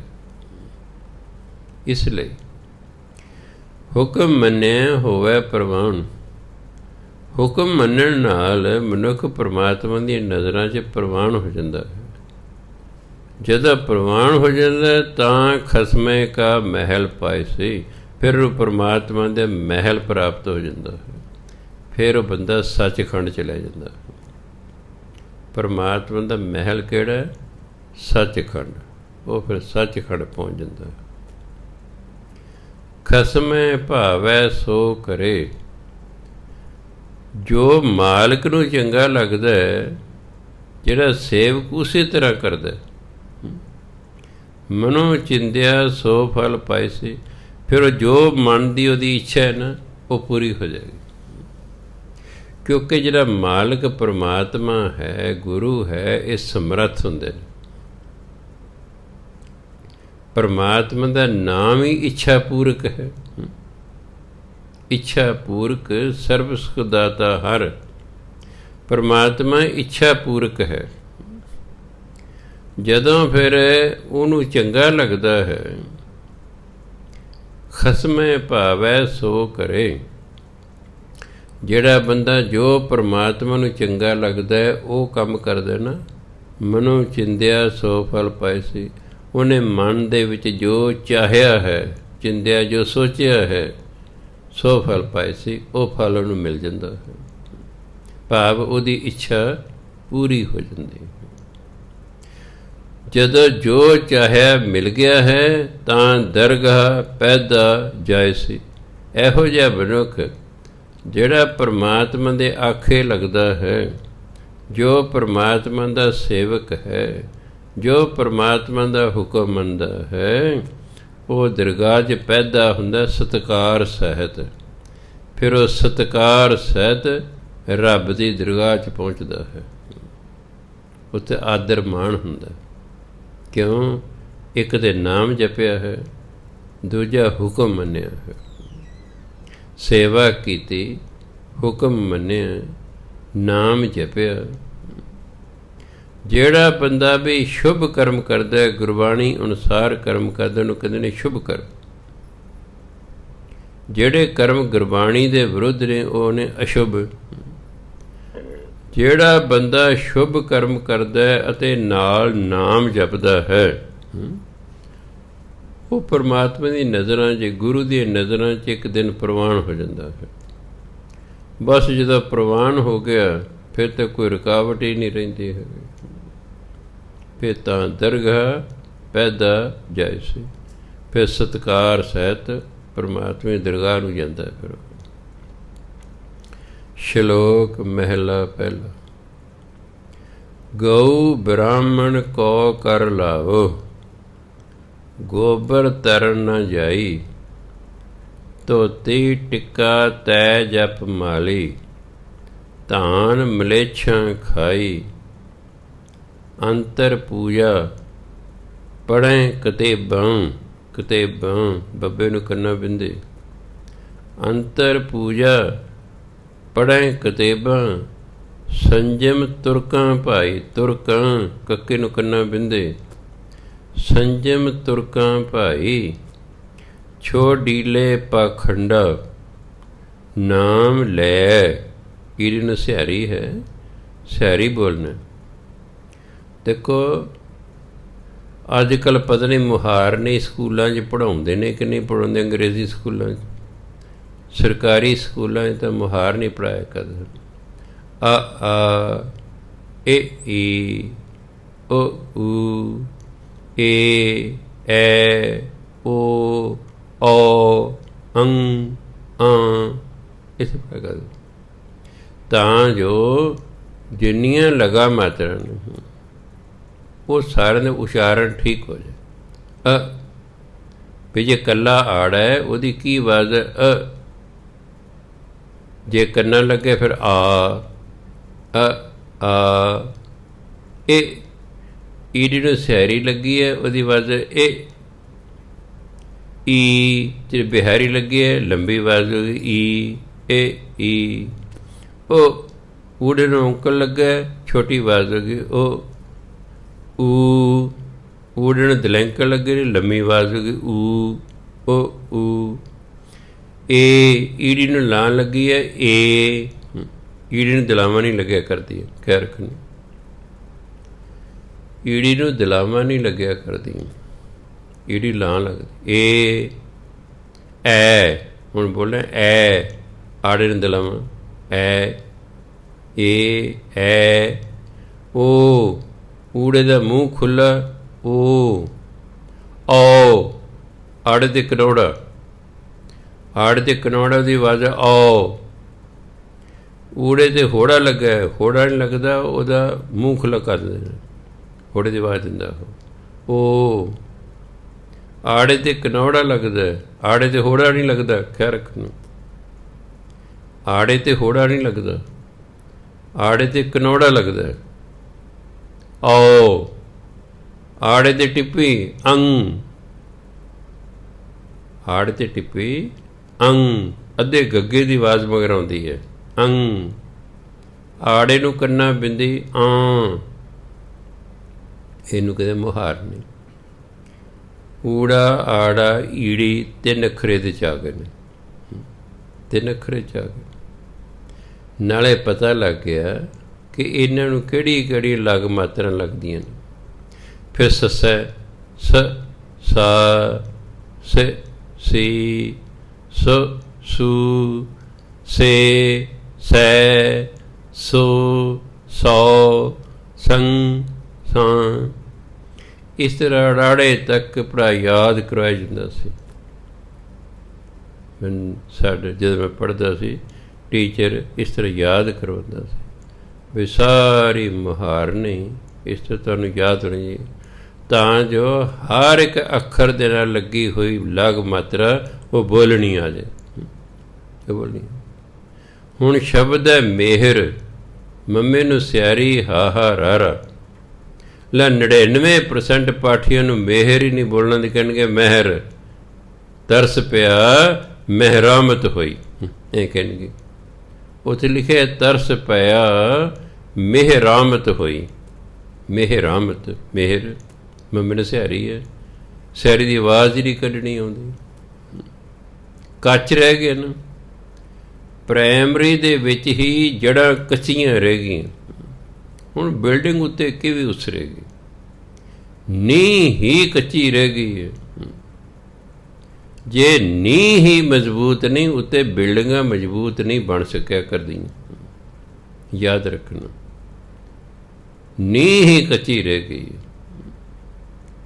ਪਾਠੀਆਂ ਨੂੰ ਪੁੱਛੋ ਈੜੀ ਨੂੰ ਸਿਹਾਰੀ ਹਾਹਾ ਕਹਿਣ ਜੀ ਇਹ ਤੇ ਉਹਨੂੰ ਕਹੋ ਕੱਕੇ ਨੂੰ ਸਿਹਾਰੀ ਹਾ ਕਹਿਣਗੇ ਕਹਿ। ਵੀ ਸਿਹਾਰੀ ਦੀ ਆਵਾਜ਼ ਹੀ ਨਹੀਂ ਕੱਢਣੀ ਆਉਂਦੀ। ਕੱਕੇ ਨੂੰ ਸਿਹਾਰੀ ਹਾ ਹਾ ਕਹਿ ਜੱਜੇ ਨੂੰ ਸਿਹਾਰੀ ਹਾ ਹਾ ਜਿਹ ਤੱਤੇ ਨੂੰ ਸਿਹਾਰੀ ਹਾ ਹਾ ਤਿਹ। ਤਿੰਨ ਹੀ ਸ਼ਬਦ ਨੇ ਜਿਹ ਕੇ ਤਿਹ। 99% ਪਾਠੀ ਬੋਲਣਗੇ ਜੈ ਕਹਿ ਤੈ ਇਹ ਬੋਲਦੇ। ਮੇਰੇ ਤੋਂ ਸੰਥ ਹੈ ਲਈ ਉਹ ਵੀ ਕਈ ਗਲਤ ਬੋਲਦੇ ਜੈ ਕਹਿ ਤੈ ਬੋਲਦੇ ਨੇ। ਕਿਆ ਕਰੀਏ ਬਥੇਰੇ ਛਿੱਤਰ ਫੇਰੀ ਦੇ ਨੇ। ਕਿਉਂ? ਪ੍ਰਾਇਮਰੀ ਦੇ ਵਿੱਚ ਕੱਚ ਰਹਿ ਗਿਆ। ਪੰਜਾਬੀ ਤਾਂ 5ਵੀਂ ਜਮਾਤ ਤੱਕ ਹੀ ਆਉਂਦੀ ਹੈ ਬਾਕੀ ਤਾਂ ਅੱਗੇ ਉਂਝ ਹੁੰਦਾ ਯਾਦ ਕਰਨਾ। ਹਾਂਜੀ ਕਹਾਣੀ ਲਿਖ ਲਓ ਲੇਖ ਲਿਖ ਲਓ ਜੀ ਐਪਲੀਕੇਸ਼ਨ ਲਿਖ ਲਓ ਜੀ। ਇਹ ਜਿਹੜੀ ਸ਼ੁੱਧ ਪੰਜਾਬੀ ਪੜ੍ਹਨੀ ਜਾਂ ਲਿਖਣੀ ਹੈ ਇਹ ਤਾਂ 5ਵੀਂ ਤੱਕ ਹੀ ਹੁੰਦੀ ਹੈ। ਅੱਗੇ ਤਾਂ ਆਪਾਂ ਉਂਝ ਕਿਤਾਬਾਂ ਗਿਆਨ ਦੀ ਖਾਤਰ ਪੜ੍ਹਦੇ ਹਾਂ। ਅੱਗੇ ਤਾਂ ਗਿਆਨ ਦੀ ਖਾਤਰ ਪੜ੍ਹਦੇ। ਜੇ 5ਵੀਂ ਤੱਕ ਉਚਾਰਨ ਸ਼ੁੱਧ ਹੋ ਗਿਆ ਨਹੀਂ ਫਿਰ ਸਾਰੀ ਉਮਰ ਆਹੀ ਹਾਲ ਰਹਿਣਾ। ਹੁਣ ਤੁਸੀਂ ਸੁਣ ਰਹੇ ਹੋ ਨਾ, ਜੇ ਤੁਹਾਡੇ ਘਰ ਅਖੰਡ ਪਾਠ ਚੱਲ ਰਿਹਾ, ਕਦੇ ਬਹਿ ਜਾਓ ਤੁਸੀਂ, ਫਿਰ ਪਾਠੀਆਂ ਤੋਂ ਸੁਣਿਓ। ਉੱਥੇ ਲਿਖਿਆ ਹੋਵੇਗਾ ਜੇ, ਕਹਿਣਗੇ ਜੈ, ਉੱਥੇ ਲਿਖਿਆ ਤੇ, ਕਹਿਣਗੇ ਤੈ। ਦਿਲਾਵਾਂ ਬੋਲਦੇ ਨੇ, ਸੈਰੀ ਲੱਗੀ ਹੋਈ ਹੈ। ਜਾਂ ਤਾਂ ਧਿਆਨ ਨਹੀਂ ਰੱਖਦੇ, ਜਾਂ ਬੋਲਣਾ ਨਹੀਂ ਆਉਂਦਾ, ਦੋਨਾਂ 'ਚ ਇੱਕੋ ਹੀ ਗੱਲ ਹੈ। ਜਾਂ ਤਾਂ ਬੇਧਿਆਨੇ ਹੋ ਕੇ ਪੜ੍ਹਿਆ ਜਾ ਰਿਹਾ ਹੈ, ਅਤੇ ਜਾਂ ਪੜ੍ਹਨੇ ਨਹੀਂ ਆਉਂਦਾ, ਬੋਲਣੇ ਨਹੀਂ ਆਉਂਦਾ, ਅਭਿਆਸ ਹੀ ਨਹੀਂ ਹੈਗਾ ਵੀ ਅਸੀਂ ਇਹਨੂੰ ਇਸ ਤਰ੍ਹਾਂ ਬੋਲਣਾ। ਸੋ ਬੜੇ ਧਿਆਨ ਨਾਲ ਬਾਣੀ ਰੱਬੀ ਬਾਣੀ ਹੈ, ਗੁਰੂ ਮਹਾਰਾਜ ਦੇ ਡਰ ਭੈ 'ਚ ਰਹਿ ਕੇ ਇਹਨੂੰ ਪੜ੍ਹਨਾ ਚਾਹੀਦਾ ਹੈ। ਆਪਣੇ ਵੱਲੋਂ ਸ਼ੁੱਧ ਪੜ੍ਹਨ ਦੀ ਕੋਸ਼ਿਸ਼ ਕਰੋ। ਬਾਕੀ ਗਲਤੀ ਤਾਂ ਹਰ ਇਨਸਾਨ ਤੋਂ ਹੋ ਜਾਂਦੀ ਹੈ, ਕੋਈ ਵੀ ਸੰਪੂਰਨ ਨਹੀਂ ਹੁੰਦਾ। ਕੋਈ ਵਿਅਕਤੀ ਜਿਹੜਾ ਇਸ ਸੰਸਾਰ 'ਚ ਹੈ ਨਾ, ਸੰਪੂਰਨ ਨਹੀਂ ਹੁੰਦਾ। ਜਿੱਦੇ ਉਹ ਸੰਪੂਰਨ ਹੋ ਗਿਆ, ਉਹਦੇ 'ਤੇ ਉਹਨੇ ਮੁੜ ਕੇ ਜੰਮਣਾ ਹੀ ਨਹੀਂ ਹੈ। ਅਸੀਂ ਵਾਰੀ ਜਨਮ ਕਿਉਂ ਲੈਂਦੇ ਹਾਂ? ਅਸੀਂ ਅਧੂਰੇ ਰਹਿ ਜਾਂਦੇ ਹਾਂ, ਅਸੀਂ ਅਧੂਰੇ ਰਹਿ ਜਾਂਦੇ ਹਾਂ। ਜਿਵੇਂ ਪਹਿਲੀ ਵਾਰੀ ਇਮਤਿਹਾਨ ਦੇਵੇ ਅਤੇ ਨੰਬਰ ਅੱਗੇ 25 ਚਾਹੀਦੇ ਸੀ, 33, ਅਧੂਰਾ ਰਹਿ ਗਿਆ ਨਾ, ਫੇਲ ਹੋ ਗਏ। ਦੂਜੀ ਵਾਰੀ ਫਿਰ ਪੇਪਰ ਦਿੱਤਾ, ਨੰਬਰ ਆ ਗਏ 28, ਫਿਰ ਵੀ ਅਧੂਰਾ ਰਹਿ ਗਿਆ। ਤੀਜੀ ਵਾਰੀ ਪੇਪਰ ਦਿੱਤਾ, ਫਿਰ ਨੰਬਰ ਆ ਗਏ 33, ਪਾਸ ਹੋ ਗਏ। ਚਲੋ ਜੀ, ਹੁਣ ਅਗਲੀ ਜਮਾਤ 'ਚ ਜਾਓ। ਇਸ ਤਰ੍ਹਾਂ ਸਾਰਾ ਸਿਸਟਮ ਹੈ। ਅਸੀਂ ਅਧੂਰੇ ਮਰਨ ਤੱਕ ਅਧੂਰੇ ਰਹਿ ਜਾਂਦੇ ਹਾਂ। ਸਾਨੂੰ ਤਾਂ ਦੁਬਾਰਾ ਜਨਮ ਲੈਣਾ ਪੈਂਦਾ ਹੈ, ਪੂਰਨ ਨੂੰ ਦੁਬਾਰਾ ਜਨਮ ਨਹੀਂ ਲੈਣਾ ਪੈਂਦਾ। ਕਹਿੰਦੇ ਗਊ ਬ੍ਰਾਹਮਣ ਕੋ ਕਰ ਲਾਵੋ, ਗੋਬਰ ਤਰਨ ਨ ਜਾਈ, ਧੋਤੀ ਟਿੱਕਾ ਤੈ ਜਪ ਮਾਲੀ, ਧਾਨ ਮਲੇਛਾਂ ਖਾਈ, ਅੰਤਰ ਪੂਜਾ ਪੜ੍ਹੈ ਕਤੇਬਾਂ, ਸੰਜਮ ਤੁਰਕਾਂ ਭਾਈ, ਛੋ ਡੀਲੇ ਪਾਖੰਡਾ, ਨਾਮ ਲੈ ਜਾਹੇ ਤਰੰਦਾ। ਗੁਰੂ ਨਾਨਕ ਦੇਵ ਮਹਾਰਾਜ ਅੱਗੇ ਕਹਿੰਦੇ, ਮੁਸਲਮਾਨਾਂ ਦੇ ਵੇਲੇ ਜਿਹਨੇ ਦਰਿਆ ਦਾ ਕ੍ਰਾਸ ਕਰਨਾ ਹੁੰਦਾ ਸੀ, ਕਿਸੇ ਬ੍ਰਾਹਮਣ ਨੇ ਜਾਂ ਗਊ ਨੇ, ਕੋਈ ਬ੍ਰਾਹਮਣ ਗਊ ਲੈ ਕੇ ਜਾ ਰਿਹਾ ਹੈ। ਅੱਗੇ ਜਿਹੜੇ ਕਰਮਚਾਰੀ ਮੁਸਲਮਾਨ ਰੱਖੇ ਸਨ, ਉਹ ਬਹੁਤੇ ਹਿੰਦੂ ਹੁੰਦੇ ਸਨ। ਮੁਸਲਮਾਨਾਂ ਦੇ ਜਿਹੜੇ ਕਰਮਚਾਰੀ ਸਨ ਅੱਗੇ, ਇਹ ਬਹੁਤੇ ਹਿੰਦੂ ਹੁੰਦੇ ਸਨ। ਹੁਣ ਹਿੰਦੂ ਦੀ ਡਿਊਟੀ ਲੱਗੀ ਹੋਈ ਇੱਥੇ, ਕਾਨੂੰਨ ਹੈ ਕਿ ਪੁਲ ਤੋਂ ਗਊ ਲੰਘੇ ਜਾਂ ਬ੍ਰਾਹਮਣ ਲੰਘੇ, ਉਹ ਉਸ ਤੋਂ ਟੈਕਸ ਲੈਣਾ, ਉਸ ਤੋਂ ਟੈਕਸ ਲੈਣਾ। ਹੁਣ ਉਹ ਬ੍ਰਾਹਮਣ ਕਰਮਚਾਰੀ ਹੈ, ਖੱਤਰੀ ਵੀ ਕਰਮਚਾਰੀ ਹੈ, ਅੱਗੇ ਲੱਗਾ ਹੋਇਆ। ਉਹ ਕਹਿੰਦੇ ਵੀ ਹਾਂ ਜੀ, ਗਊ ਲੰਘਾਉਣੀ ਹੈ, ਤੁਸੀਂ ਲੰਘਣੇ, ਅੱਛਾ ਇੰਨੇ ਪੈਸੇ ਦਿਓ ਜੀ, ਇਹ ਸਰਕਾਰੀ ਟੈਕਸ ਹੈ ਜੀ। ਆਪਾਂ ਟੋਲ ਟੈਕਸ ਦਿੰਦੇ ਹਾਂ ਕਿ ਨਹੀਂ, ਰੋਕ ਲੈਂਦੇ ਕਿ ਨਹੀਂ, ਇੰਨੇ ਪੈਸੇ ਦੇ ਕੇ ਜੋ ਤਾਂ ਲੰਘ ਸਕਦੇ ਹੋ। ਇਸ ਤਰ੍ਹਾਂ ਉਦੋਂ ਟੋਲ ਟੈਕਸ ਹੁੰਦੇ ਸਨ, ਟੋਲ ਟੈਕਸ ਹੁੰਦੇ ਸਨ ਵੀ ਜਿਹਨੇ ਪੁਲ ਦੇ ਉੱਤੋਂ ਦੀ ਲੰਘਣਾ ਹੈ, ਇੰਨੇ ਪੈਸੇ ਦੇ ਕੇ ਲੰਘੋ। ਹੁਣ ਕਹਿੰਦੇ ਗਊ ਬ੍ਰਾਹਮਣ ਕੋ ਕਰ ਲਾਓ, ਕਰ ਹੁੰਦਾ ਟੈਕਸ। ਤੁਸੀਂ ਗਊ ਦੇ ਉੱਤੇ ਅਤੇ ਬ੍ਰਾਹਮਣ ਦੇ ਉੱਤੇ ਟੈਕਸ ਲਾਉਂਦੇ ਹੋ। ਹੁਣ ਤਾਂ ਟੈਕਸ ਲੈਂਦੇ ਹੋ ਵੀ ਲੰਘਣ ਲੱਗੇ ਪੁਲ ਤੋਂ। ਸਰਕਾਰ ਨੇ ਕਾਨੂੰਨ ਬਣਾਇਆ ਹੋਇਆ, ਕਰਮਚਾਰੀ ਹਿੰਦੂ ਹੈ, ਹਿੰਦੂ ਤੋਂ ਹੀ ਟੈਕਸ ਲੈ ਰਿਹਾ ਵੀ ਟੈਕਸ ਭਰ ਬਈ। ਗਊ ਤੋਂ ਵੀ ਟੈਕਸ ਲੈ ਰਹੇ ਹੋ, ਗਊ ਦਾ ਟੈਕਸ ਲੱਗ ਰਿਹਾ, ਬ੍ਰਾਹਮਣ ਦਾ ਵੀ ਟੈਕਸ ਲੱਗ ਰਿਹਾ। ਗੋਬਰ ਤਰਨ ਨਾ ਜਾਏ, ਉਹ ਜਿਸ ਗਾਂ ਦਾ ਤੁਸੀਂ ਟੈਕਸ ਲਿਆ ਲੰਘਾਉਣ ਲਈ, ਉਹਦੇ ਗੋਹੇ ਦਾ ਪੋਚਾ ਫੇਰਨ ਨਾਲ ਤੁਸੀਂ ਕੋਈ ਨਹੀਂ ਤਰਨਾ ਤੁਰਨਾ, ਉਹਦੇ ਨਾਲ ਨਹੀਂ ਤੁਸੀਂ ਤਰਨਾ। ਗਊ ਦੇ ਪੋਚੇ ਨੂੰ ਹਿੰਦੂ ਧਰਮ ਦੇ ਵਿੱਚ ਬਹੁਤ ਵਧੀਆ ਗਿਣਦੇ ਨੇ। ਛੋਟਿਆਂ ਹੁੰਦਿਆਂ ਮੈਂ ਗੋਹੇ ਦਾ ਪੋਚਾ ਹੀ ਨਹੀਂ ਸੀ ਫੇਰਦਾ, ਮੈਂ ਮਿੱਟੀ ਦਾ ਫੇਰਿਆ ਕਰ, ਗੋ ਕੇ ਮਿੱਟੀ ਉਹ ਫੇਰਦਾ। ਬੇਬੇ ਨੇ ਕਹਿਣਾ ਤੂੰ ਮੈਂ ਲਹਿ ਟੱਟੀ ਦਾ ਥੋੜ੍ਹੇ ਪੋਚਾ ਫੇਰੀਦਾ,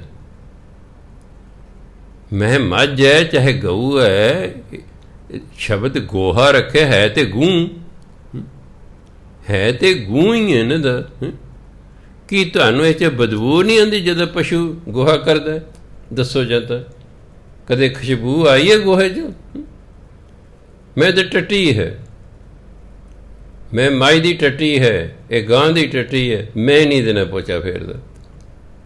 ਮੈਂ ਜਿੰਨਾ ਸਮਾਂ ਘਰ ਦਾ ਕੰਮ ਕੀਤਾ, ਮੈਂ ਆਪਣੇ ਮਿੱਟੀ ਗੋਂਦਾ ਸੀ, ਵਿੱਚ ਤੂੜੀ ਪਾਉਂਦਾ, ਕਹਾਣੀ ਬਣਾਉਂਦਾ ਸੀ, ਫਿਰ ਉਹਦਾ ਜਿਹੜਾ ਵਿਹੜੇ 'ਚ ਪੋਚਾ ਫੇਰਦਾ ਸੀ। ਮੈਂ ਗੋਹੇ ਦਾ ਪੋਚੇ ਹੀ ਨਹੀਂ ਫੇਰਿਆ। ਮੈਂ ਤਾਂ ਟੱਟੀ ਹੈ, ਮੈਂ ਨਹੀਂ ਤਾਂ ਪੋਚਾ ਫੇਰਦਾ। ਹੈ ਤੇ ਟੱਟੀ ਨਾ, ਕਿ ਇਹਦਾ ਨਾਂ ਜਿਹੜਾ ਹੈ ਵੀ ਟੱਟੀ ਭੈੜਾ ਲੱਗਦਾ, ਇਹਦਾ ਨਾਂ ਗੋਹਾ ਰੱਖ ਲਿਆ ਗੋਹਾ। ਸੋ ਕਹਿੰਦੇ ਤੁਸੀਂ ਗੋਹੇ ਦੇ ਫਿਰ ਪੋਚੇ ਫੇਰਦੇ ਹੋ। ਗੋਬਰ ਤਰ ਨਾ ਜਾਏ, ਇਹ ਗੋਹੇ ਦੇ ਨਾਲ ਤੁਸੀਂ ਤਰ ਨਹੀਂ ਸਕਦੇ, ਤੁਹਾਡਾ ਪਾਰ ਉਤਾਰਾ ਨਹੀਂ ਹੋਣਾ। ਜਿਹਦੇ ਗੋਹੇ ਦਾ ਪੋਚਾ ਫੇਰੇ ਉਹਦੇ 'ਤੇ ਤਾਂ ਤੁਸੀਂ ਟੈਕਸ ਲੈ ਰਹੇ ਹੋ, ਉਸ 'ਤੇ ਤੁਸੀਂ ਟੈਕਸ ਲੈ ਰਹੇ ਹੋ। ਧੋਤੀ ਟਿੱਕਾ ਤੈ ਜਪ ਮਾਲੀ, ਧੋਤੀ ਬੰਨੀ ਹੋਈ ਹੈ, ਮੱਥੇ 'ਤੇ ਟਿੱਕਾ ਲਾਇਆ, ਤੈ ਮੈਨੇ ਅਤੇ ਜਪ ਮਾਲੀ, ਗਲ 'ਚ ਮਾਲਾ ਪਾਈ ਹੋਈ ਹੈ। ਪੰਡਤ ਹੋਇਆ ਨਾ, ਫਿਰ ਧੋਤੀ ਬੰਨੀ ਹੈ, ਟਿੱਕਾ ਲਾਇਆ, ਗਲ 'ਚ ਮਾਲਾ ਪਾਈ ਹੋਈ ਹੈ। ਧਾਨ ਮਲੇਛਾਂ ਖਾਈ, ਮਲੇਸ਼ ਮੁਸਲਮਾਨ ਨੂੰ ਕਹਿੰਦੇ, ਪਰ ਅਨਾਜ ਮੁਸਲਮਾਨਾਂ ਦਾ ਖਾਰਨ ਲੈ ਕੇ ਉਹਨਾਂ ਤੋਂ ਹੈਗੇ ਹਿੰਦੂ, ਤੇ ਅਨਾਜ ਜਿਹਦੇ ਧਾਨ ਹੈ ਉਹ ਕਹਿੰਦੇ ਮੁਸਲਮਾਨਾਂ ਦਾ ਲੈ ਕੇ ਖਾ ਰਹੇ ਨੇ। ਅੰਤਰ ਪੂਜਾ, ਅੰਦਰ ਵਿਚਾਰੇ ਵੜ ਕੇ ਮੂਰਤੀ ਪੂਜਾ ਕਰਦੇ ਨੇ। ਪੜ੍ਹੇ ਕਿਤਾਬਾਂ, ਬਾਹਰ ਜਿਹੜਾ ਮੁਸਲਮਾਨੀ ਕਿਤਾਬਾਂ ਪੜ੍ਹਦੇ ਨੇ ਤਾਂ ਜੋ ਖੁਸ਼ ਰਹਿਣ ਵੀ ਹਿੰਦੂ ਦੇਖੋ ਜੀ ਸਾਡੇ ਗ੍ਰੰਥ ਪੜ੍ਹਦੇ ਨੇ। ਡਰਦੇ ਹੋਏ ਅੰਦਰ ਮੂਰਤੀ ਪੂਜਾ ਕਰਦੇ ਨੇ, ਬਾਹਰ ਵਿਖਾਵੇ ਲਈ ਮੁਸਲਮਾਨੇ ਦੀ ਧਾਰਮਿਕ ਪੁਸਤਕਾਂ ਪੜ੍ਹਦੇ ਨੇ, ਕਿਤਾਬਾਂ। ਸੰਜਮ ਤੁਰਕਾਂ ਭਾਈ, ਅਤੇ ਜਿਹੜੀ ਰਹਿਣੀ ਬਹਿਣੀ ਹੈ ਇਹਨਾਂ ਦੀ, ਇਹ ਮੁਸਲਮਾਨਾਂ ਵਾਲੀ ਹੈ। ਤੁਰਕ ਮੁਸਲਮਾਨਾਂ ਨੂੰ ਕਹਿੰਦੇ ਨੇ। ਜਿਹੜੀ ਬਾਹਰਲੀ ਰਹਿਣੀ ਬਹਿਣੀ ਹੈ ਇਹ ਮੁਸਲਮਾਨਾਂ ਵਾਲੀ ਹੈ, ਉਂਝ ਹਿੰਦੂ ਨੇ। ਅੰਦਰ ਬਹਿ ਕੇ ਮੂਰਤੀ ਪੂਜਾ ਕਰਦੇ ਨੇ, ਬਾਹਰ ਵਿਖਾਵੇ ਲਈ ਮੁਸਲਮਾਨਾਂ ਦੀ ਧਾਰਮਿਕ ਪੁਸਤਕਾਂ ਪੜ੍ਹਦੇ ਨੇ। ਕਹਿੰਦੇ ਛੋਡੀ ਲੈ ਪਖੰਡਾ, ਗੁਰੂ ਮਰ ਗਏ ਪਖੰਡ ਛੱਡੋ, ਇਹ ਤਾਂ ਪਖੰਡ ਹੈ। ਜਦੋਂ ਬੰਦਾ ਕੋਈ ਅੰਦਰੋਂ ਹੋਰ ਹੋਵੇ ਬਾਹਰੋਂ ਹੋਰ ਹੋਵੇ ਉਹਨੂੰ ਕਹਿੰਦੇ ਪਖੰਡੀ। ਉਹਨੂੰ ਕੀ ਕਹਿੰਦੇ ਨੇ? ਪਖੰਡੀ। ਜਿਹੜਾ ਅੰਦਰੋਂ ਬਾਹਰੋਂ ਇੱਕੋ ਜਿਹਾ ਹੈ ਉਹਨੂੰ ਪਖੰਡੀ ਨਹੀਂ ਕਿਹਾ ਜਾਂਦਾ। ਪਖੰਡੀ ਉਹਨੂੰ ਹੁੰਦਾ ਅੰਦਰੋਂ ਚੋਰ ਬਾਹਰੋਂ ਦੇਖਣ ਨੂੰ ਸਾਧ। ਅੰਦਰੋਂ ਚੋਰ ਬਾਹਰੋਂ ਦੇਖਣ ਨੂੰ ਸਾਧ ਲੱਗੇ, ਇਹੋ ਜਿਹੇ ਵਿਅਕਤੀ ਨੂੰ ਪਖੰਡੀ ਕਹਿੰਦੇ। ਅੱਖਾਂ ਬੰਦ ਕੀਤੀਆਂ, ਚੌਂਕੜੀ ਮਾਰੀ ਹੋਈ ਹੈ,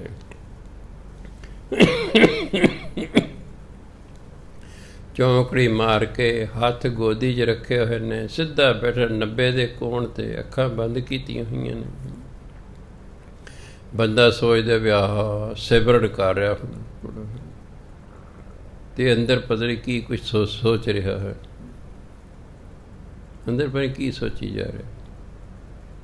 ਇੱਕ ਬੀਬੀ ਬੁੱਲ ਹਿਲਾਉਂਦੀ ਰਹਿੰਦੀ ਸੀ, ਉਂਝ ਅੰਨੀ ਸੀ।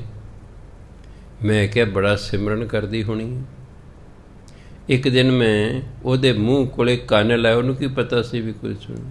ਮੂੰਹ ਕੋਲੇ ਕੰਨ ਲਾਇਆ ਅਤੇ ਉਹ ਮਨ ਦੇ 'ਚ ਆਪਣੀ ਨੂੰਹ ਨੂੰ ਗਾਲਾਂ ਕੱਢ ਰਹੀ, ਕੁੱਤੀ ਹਰਾਮ ਜਾਦੀ। ਜੇ ਮੇਰੀ ਕਿਤੇ ਅੱਖਾਂ ਹੁੰਦੀਆਂ ਮੈਨੂੰ ਦੱਸਦੀ, ਇਹਦੀ ਮੈਂ ਭੂਤ ਗੁੱਤਨੀ ਪੜ੍ਹਦੀ ਸੀ ਅਤੇ ਬੜਾ ਕੁਛ ਕਰ ਰਹੀ। ਮੈਂ ਸੋਚਿਆ ਓਹੋ, ਮੈਂ ਤਾਂ ਸੋਚਦਾ ਸੀ ਬੁੱਲ ਹਿਲਦੇ ਨੇ ਵੀ ਸਿਮਰਨ ਕਰਦੀ ਹੋਏ, ਬੁੱਲ ਤੇ ਹਿਲ ਰਹੇ ਨੇ। ਬਾਹਰੋਂ ਬੈਠਾ, ਇਹਨੂੰ ਕਹਿੰਦੇ ਬਗਲਾ ਸਮਾਧੀ। ਬਗਲਾ ਵਿੱਚ ਐਂ ਇੱਕ ਲੱਤ 'ਤੇ ਕਈ ਵਾਰੀ ਖੜ੍ਹਾ ਹੁੰਦਾ, ਹਾਲਾਂਕਿ ਬੱਲੇ ਬੱਲੇ ਬੜੀ ਭਗਤੀ ਕਰਦਾ ਹੈ। ਪਰ ਜਦੋਂ ਕੋਲੋਂ ਡੱਡੀ ਜਾਂ ਮੱਛੀ ਲੰਘਦੀ ਉਹਨੂੰ ਠੁੰਗ ਮਾਰਦਾ, ਫਿਰ ਕੀ ਕਰਦਾ? ਉੱਪਰ ਨੂੰ ਸੁੱਟਦਾ, ਉੱਪਰ ਸੁੱਟ ਕੇ ਫਿਰ ਮੂੰਹ ਟੱਟਦਾ, ਫਿਰ ਉਹਨੂੰ ਬੂਝ ਪਾਉਂਦਾ। ਉਂਝ ਦੇਖਣ ਨੂੰ ਬਗਲਾ ਭਗਤ, ਤਾਂ ਹੀ ਕਹਾਵਤ ਬਣ ਗਈ, ਉਹ ਫਲਾਣਾ ਬਗਲਾ ਭਗਤ ਹੈ, ਭਾਵ ਵਿਖਾਵੇ ਦਾ ਹੈ, ਪਖੰਡੀ ਹੈ, ਉਂਝ ਭਗਤ ਨਹੀਂ ਹੈ। ਛੋਡੀਲੇ ਪਖੰਡਾ ਨਾਮ ਲੈ ਚਾਹੇ ਤਰੰਦਾ। ਕਹਿੰਦੇ ਹੇ ਪੰਡਤ ਜੀ, ਪਖੰਡ ਛੱਡੋ, ਨਾਮ ਜਪੋ, ਤਾਂ ਹੀ ਤੁਸੀਂ ਤਰੋਗੇ। ਨਾਮ ਲੈ, ਨਾਮ ਲੈਣ ਨਾਲ ਚਾਹੇ ਤਰੰਦਾ, ਤੂੰ ਤਰ ਜਾਏਗਾ, ਇਸ ਭਵ ਸਾਗਰ ਤੋਂ ਪਾਰ ਹੋ ਜਾਏਗਾ। ਕਦੇ ਨਾਮ ਜਪ, ਬਾਕੀ ਸਭ ਵਿਖਾਵੇ ਖੂਵੇ ਛੱਡਦੇ ਹਨ, ਬਾਕੀ ਵਿਖਾਵੇ ਨੇ। ਨਾਮ ਜਪਣ ਵੇਲੇ ਹੱਥ 'ਚ ਮਾਲਾ ਲੈ ਕੇ ਨਹੀਂ ਫਿਰੀ ਜਾਣਾ ਗਲੀਆਂ 'ਚ, ਉਹ ਵੀ ਇੱਕ ਵਿਖਾਵਾ ਹੋ ਜਾਂਦਾ। ਅਗਲਾ ਕਦੇ ਪਤਾ ਨਹੀਂ ਕਿੰਨਾ ਕੁ ਸਿਮਰਨ ਕਰਦਾ ਉਹਨੇ, ਹੱਥ ਸਿਮਰਨੀ ਫੜੀ ਹੋਈ ਹੈ। ਕਬੀਰ ਸਾਹਿਬ ਇਸ ਲਈ ਰਸਨਾ ਕਿ ਸਾਡੀ ਰਸਨਾ ਹੀ ਸਿਮਰਨੀ ਹੈ। ਕਬੀਰ ਮੇਰੀ ਸਿਮਰਨੀ ਰਸਨਾ ਉੱਪਰ ਰਾਮ, ਮੇਰੀ ਰਸਨਾ ਤੇ ਰਾਮ ਰਾਮ ਰਾਮ ਵਸ ਗਿਆ, ਬਸ ਇਹੀ ਮੇਰਾ ਸਿਮਰ ਮਾਲਾ ਹੈ, ਇਹੀ ਮੇਰੀ ਮਾਲਾ। ਮੈਨੂੰ ਮਾਲਾ ਦੀ ਲੋੜ ਨਹੀਂ, ਮੈਂ ਮਣਕੇ ਨਹੀਂ ਫੇਰਨੇ। ਮਣਕੇ ਫੇਰਾਂਗਾ, ਧਿਆਨ ਕਦੇ ਮਣਕਿਆਂ ਵੱਲ ਚਲੇ ਜੇ, ਕਦੇ ਕਿਤੇ, ਬਸ ਉਹ ਤਾਂ ਰਾਮ ਰਾਮ ਰਾਮ ਰਾਮ ਕਰਦੇ ਰਹਿੰਦੇ। ਸੋ ਨਾਮ ਲੈਣ ਨਾਲ ਬੰਦਾ ਤਰਦਾ ਹੈ। ਬਾਕੀ ਜਿਹੜੇ ਧਾਰਮਿਕ ਕਰਮ ਨੇ ਇਹ ਤਾਂ ਵਿਖਾਵੇ ਦੇ ਹੁੰਦੇ ਨੇ।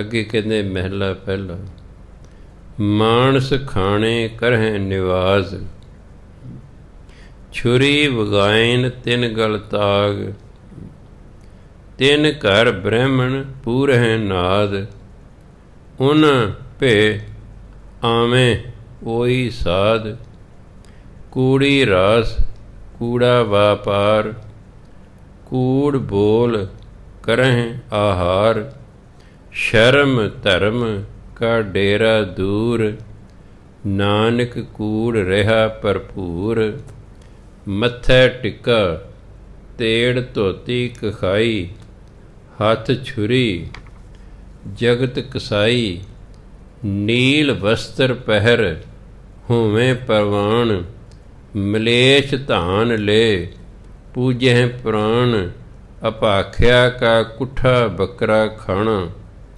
ਚੌਂਕੇ ਉੱਪਰ ਕਿਸੈ ਨਾ ਜਾਣਾ, ਦੇ ਕੈ ਚੌਂਕਾ ਕੱਢੀ ਕਾਰ, ਉੱਪਰ ਆਏ ਬੈਠੇ ਕੂੜਿਆਰ, ਮਤ ਪਿਟੈ ਵੇ ਮਤ ਪਿਟੈ, ਇਹ ਅੰਨ ਅਸਾਡਾ ਫਿਟੈ, ਤਨ ਫਿਟੈ ਫੇੜ ਕਰੇਨ, ਮਨ ਜੂਠੈ ਚੁਲੀ ਭਰੇਨ, ਕਹੋ ਨਾਨਕ ਸੱਚ ਧਿਆਈਐ, ਸੁਚ ਹੋਵੇ ਤਾਂ ਸੱਚ ਪਾਈਐ। ਕਹਿੰਦੇ ਮਾਨਸ ਖਾਣੇ ਕਰਹਿ ਨਿਵਾਜ, ਮਾਨਸ ਖਾਣੇ, ਲੋਕਾਂ ਦਾ ਖੂਨ ਚੂਸਣ ਵਾਲੇ। ਉਦੋਂ ਜਿਹੜੇ ਰਾਜੇ ਸਨ ਬੜੇ ਟੈਕਸ ਲਾ ਦਿੰਦੇ ਸਨ ਲੋਕਾਂ 'ਤੇ, ਇੰਨੇ ਟੈਕਸ ਲਾ ਦੇਣ ਲੋਕ ਗਰੀਬ ਹੋ ਜਾਂਦੇ ਸਨ। ਆਪ ਐਸ਼ਾ ਕਰਨੀ ਹੈ, ਲੋਕ ਗਰੀਬ ਹੋ ਜਾਂਦੇ ਸਨ। ਮਾਨਸ ਖਾਣੇ, ਮਨੁੱਖਾਂ ਨੂੰ ਖਾਣ ਵਾਲੇ, ਭਾਵ ਉਹਨਾਂ ਦਾ ਖੂਨ ਚੂਸਣ ਵਾਲੇ, ਉਹਨਾਂ 'ਤੇ ਜ਼ੁਲਮ ਕਰਨ ਵਾਲੇ। ਰਾਜੇ ਨੇ ਲੋਕਾਂ 'ਤੇ ਜ਼ੁਲਮ ਕਰਦੇ ਨੇ, ਉਹਨਾਂ ਦਾ ਖੂਨ ਚੂਸਦੇ ਨੇ, ਕਰੈ ਨਿਵਾਜ਼, ਉਂਝ ਨਮਾਜ਼ਾਂ ਪੜ੍ਹਦੇ ਨੇ, ਉਂਝ ਨਮਾਜ਼ ਪੜ੍ਹਦੇ ਵੇ ਅਸੀਂ ਧਾਰਮਿਕ ਹਾਂ ਜੀ। ਵੀ ਧਰਮ ਇਹ ਕਹਿੰਦਾ ਵੀ ਲੋਕਾਂ ਦਾ ਖੂਨ ਪੀਵੋ, ਲੋਕਾਂ 'ਤੇ ਜ਼ੁਲਮ ਕਰੋ, ਲੋਕਾਂ 'ਤੇ ਅਨਿਆਂ ਕਰੋ, ਪਰ ਨਮਾਜ਼ ਪੜ੍ਹ ਰਹੇ ਵਿਖਾਵੇ ਲਈ, ਇਹ ਵਿਖਾਵਾ। ਛੁਰੀ ਵਗਾਇਨ ਤਿੰਨ ਗਲ ਤਾਗ, ਜਿਹੜੇ ਅੱਗੇ ਕਰਮਚਾਰੀ ਨੇ ਰਾਜਿਆਂ ਦੇ, ਉਹ ਨੇ ਹਿੰਦੂ, ਉਹਨਾਂ ਗਲ 'ਚ ਤਾਗ ਭਾਵ ਜਨੇਊ, ਉਹਨਾਂ ਨੇ ਗਲ 'ਚ ਜਨੇਊ ਪਾ ਰੱਖੇ ਨੇ, ਉਹ ਛੁਰੀਆਂ ਚਲਾਉਂਦੇ ਨੇ, ਭਾਵ ਰਿਸ਼ਵਤਾਂ ਲੈਂਦੇ ਨੇ, ਉਹ ਰਿਸ਼ਵਤਾਂ ਲੈਂਦੇ ਨੇ। 37 ਸਾਲ ਮੈਂ ਨੌਕਰੀ ਕੀਤੀ ਹੈ। 37 ਸਾਲਾਂ 'ਚ ਮੇਰਾ ਕੋਈ ਵੀ ਕੰਮ ਰਿਸ਼ਵਤ ਤੋਂ ਬਿਨਾਂ ਨਹੀਂ ਹੋਇਆ। ਜਿਹੜਾ ਵੀ ਮੈਨੂੰ ਕੰਮ ਕਰਾਉਣਾ ਪੈਂਦਾ ਸੀ ਉਹਦੇ ਲਈ ਪੈਸੇ ਦੇਣੇ ਪੈਂਦੇ ਸੀ। ਇੱਕ ਵੀ ਕੰਮ ਰਿਸ਼ਵਤ ਤੋਂ ਬਿਨਾਂ ਨਹੀਂ ਹੋਇਆ। ਰਿਟਾਇਰ ਹੋਣ ਤੋਂ ਬਾਅਦ ਫਿਰ ਮੈਂ ਬਾਬਾ ਬਣ ਗਿਆ। ਫਿਰ ਮੇਰੇ ਵਿਦਿਆਰਥੀ ਜਿਹੜੇ ਧਾਰਮਿਕ ਵਿਦਿਆਰਥੀ ਸਨ ਇਹ ਸਾਰੇ ਦਫ਼ਤਰਾਂ 'ਚ ਲੱਗੇ ਹੋਏ ਸਨ। ਉਸ ਤੋਂ ਬਾਅਦ ਫਿਰ ਕਿਸੇ ਕੰਮ ਲਈ ਮੇਰੇ ਤੋਂ ਕਿਸੇ ਨੇ ਕੋਈ ਪੈਸਾ ਨਹੀਂ ਮੰਗਿਆ ਅਤੇ ਘਰ ਬੈਠੇ ਦੇ ਕੰਮ ਹੋ ਜਾਂਦੇ ਸਨ। ਮੈਨੂੰ ਦਫ਼ਤਰ ਵੀ ਨਹੀਂ ਸੀ ਜਾਣਾ ਪੈਂਦਾ। ਇੱਕ ਵਾਰੀ ਮੈਂ ਭੁੱਲ ਕੇ ਚਲਿਆ ਗਿਆ, ਅੱਗੋਂ ਮੇਰਾ ਸਟੂਡੈਂਟ ਟੱਕਰੇ ਕਿ ਬਾਬਾ ਜੀ ਇੱਥੇ ਫਿਰਦੇ ਹੋ। ਮੈਂ ਆਹ ਕੰਮ ਹੈ। ਕਹਿੰਦੇ ਤੁਸੀਂ ਮੈਨੂੰ ਕਹਿ ਦੇਣਾ ਸੀ ਇੱਥੇ ਆਉਣ ਦੀ ਕੀ ਲੋੜ ਹੈ। ਅੱਜ ਆ ਗਏ। ਮੈਂ ਕਿਹਾ ਮੈਨੂੰ ਨਹੀਂ ਸੀ ਪਤਾ ਤੂੰ ਇੱਥੇ ਲੱਗਾ ਹੋਇਆ ਹੈ। ਅੱਜ ਆ ਗਏ ਹੋ, ਅੱਗੇ ਤੋਂ ਨਹੀਂ ਆਉਣਾ। ਬਸ ਸਾਨੂੰ ਕਹਿ ਦੇਣਾ ਤੁਹਾਡਾ ਕੰਮ ਹੋ ਜਾਏਗਾ।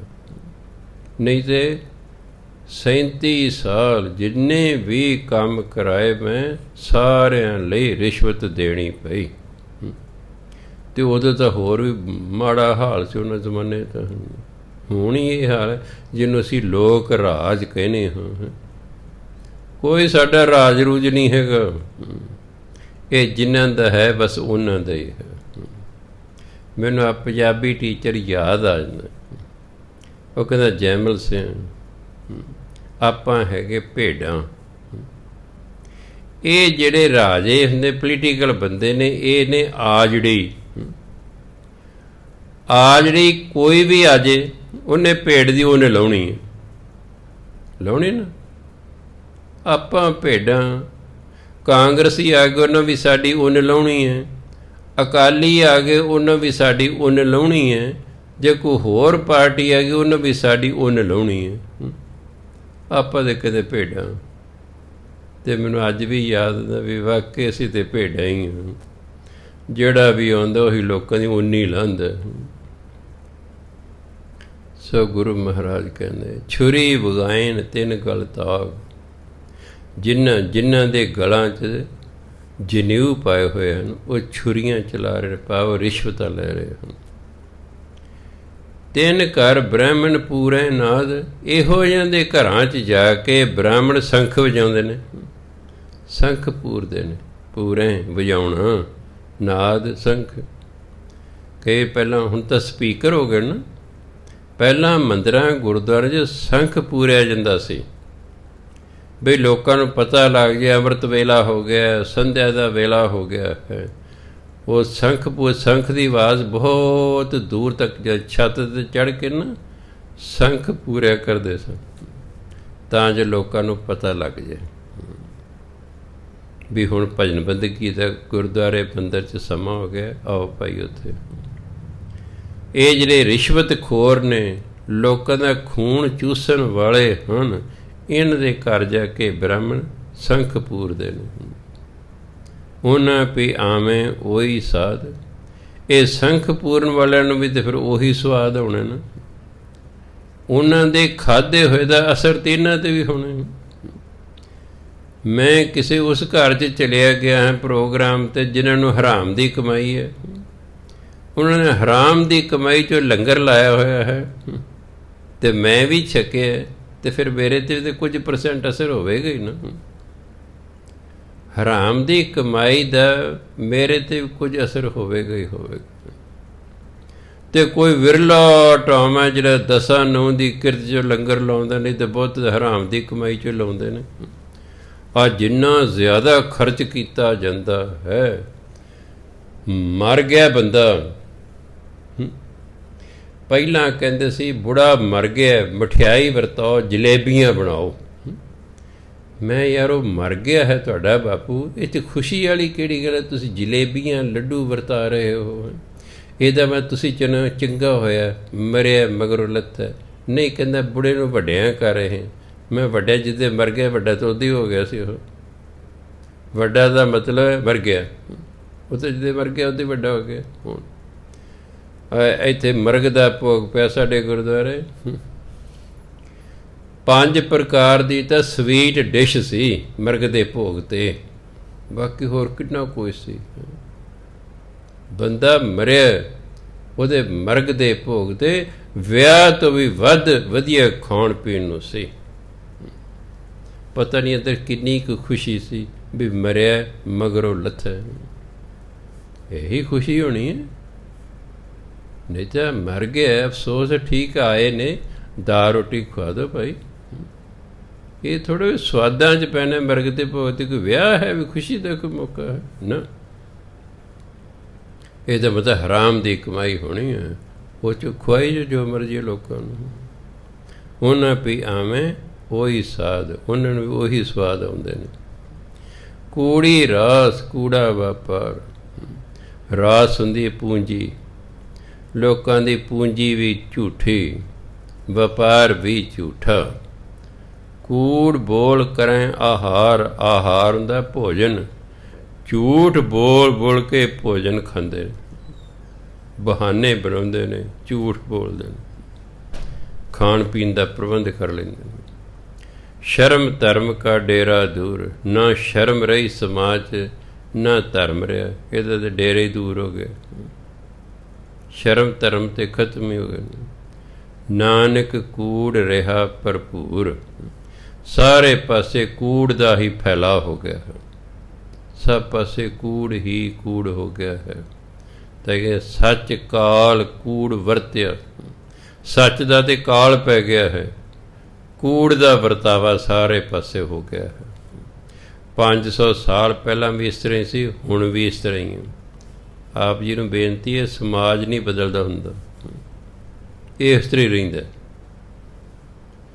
500 ਸਾਲ ਪਹਿਲਾਂ ਦੀ ਗੱਲ ਚੱਲ ਰਹੀ ਹੈ ਨਾ, ਅਤੇ ਹੁਣ ਕੀ ਫਰਕ ਪਿਆ? ਹੁਣ ਵੀ ਤੁਸੀਂ ਤਾਂ ਰਹੀ ਹੈ, ਕੋਈ ਨਹੀਂ ਫਰਕ ਪੈਂਦਾ। ਇੱਥੇ ਬੜੇ ਅਵਤਾਰ ਆ ਕੇ ਚਲੇ ਗਏ, ਇੱਥੇ ਬੜੇ ਗੁਰੂ ਪੀਰ ਪੈਗੰਬਰ ਆ ਕੇ ਚਲੇ ਗਏ।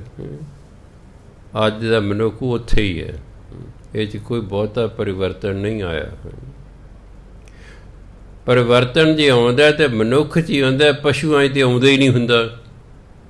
ਪਸ਼ੂ ਤਾਂ ਜਦੋਂ ਉਹਦੇ ਬੜੇ ਨੇ ਇਹੋ ਜਿਹੇ ਹੀ ਹਨ, ਉਹਨਾਂ 'ਤੇ ਕੋਈ ਪਰਿਵਰਤਨ ਨਹੀਂ ਹੁੰਦਾ। ਮੱਝ ਲੱਖ ਸਾਲ ਪਹਿਲਾਂ ਵੀ ਇਹੀ ਸ਼ਕਲ ਦੀ ਸੀ, ਹੁਣ ਵੀ ਉਸੇ ਸ਼ਕਲ ਦੀ ਹੈ। ਗਾਂ 10 ਲੱਖ ਸਾਲ ਪਹਿਲਾਂ ਵੀ ਇਸੇ ਸ਼ਕਲ ਦੀ, ਜਿਹੜੀ ਸ਼ਕਲ ਦੀ ਹੁਣ ਹੈ। ਬਿੱਲੀ ਦੀ ਵੀ 10 ਸਾਲ ਲੱਖ ਪਹਿਲਾਂ ਇਹੀ ਸ਼ਕਲ ਜੋ ਹੁਣ ਸ਼ਕਲ ਹੈ। ਪਸ਼ੂਆਂ ਦੀਆਂ ਸ਼ਕਲਾਂ ਅਤੇ ਆਦਤਾਂ ਨਹੀਂ ਬਦਲਦੀਆਂ, ਉਸ ਤਰ੍ਹਾਂ ਹੀ ਰਹਿੰਦੀਆਂ ਹਨ। ਇਹ ਬੰਦੇ ਦੀ ਬਦਲਣ ਦੀ ਸੰਭਾਵਨਾ ਹੈ, ਪਰ ਇਹ ਕੁਝ ਕੁ ਦੇਰ ਬਦਲਦਾ ਹੈ, ਮੁੜ ਕੇ ਫਿਰ ਉੱਥੇ ਹੀ ਆਪਣੀ ਥਾਂ 'ਤੇ ਆ ਜਾਂਦਾ। ਇਸ ਲਈ ਕਿਤੇ ਕੂੜੀ ਰਾਸ ਕੂੜਾ ਵਪਾਰ। ਨਾਨਕ ਕੂੜ ਰਿਹਾ ਭਰਪੂਰ। ਸਾਰੇ ਪਾਸੇ ਕੂੜ ਹੀ ਕੂੜ ਫੈਲ ਗਿਆ ਹੈ। ਬਾਕੀ ਵਿਚਾਰ ਕੱਲ੍ਹ ਨੂੰ ਹੈਗੀ, ਅੱਜ ਸਮਾਂ ਹੋ ਗਿਆ। ਵਾਹਿਗੁਰੂ ਜੀ ਕਾ ਖਾਲਸਾ, ਵਾਹਿਗੁਰੂ ਜੀ ਕੀ ਫਤਿਹ।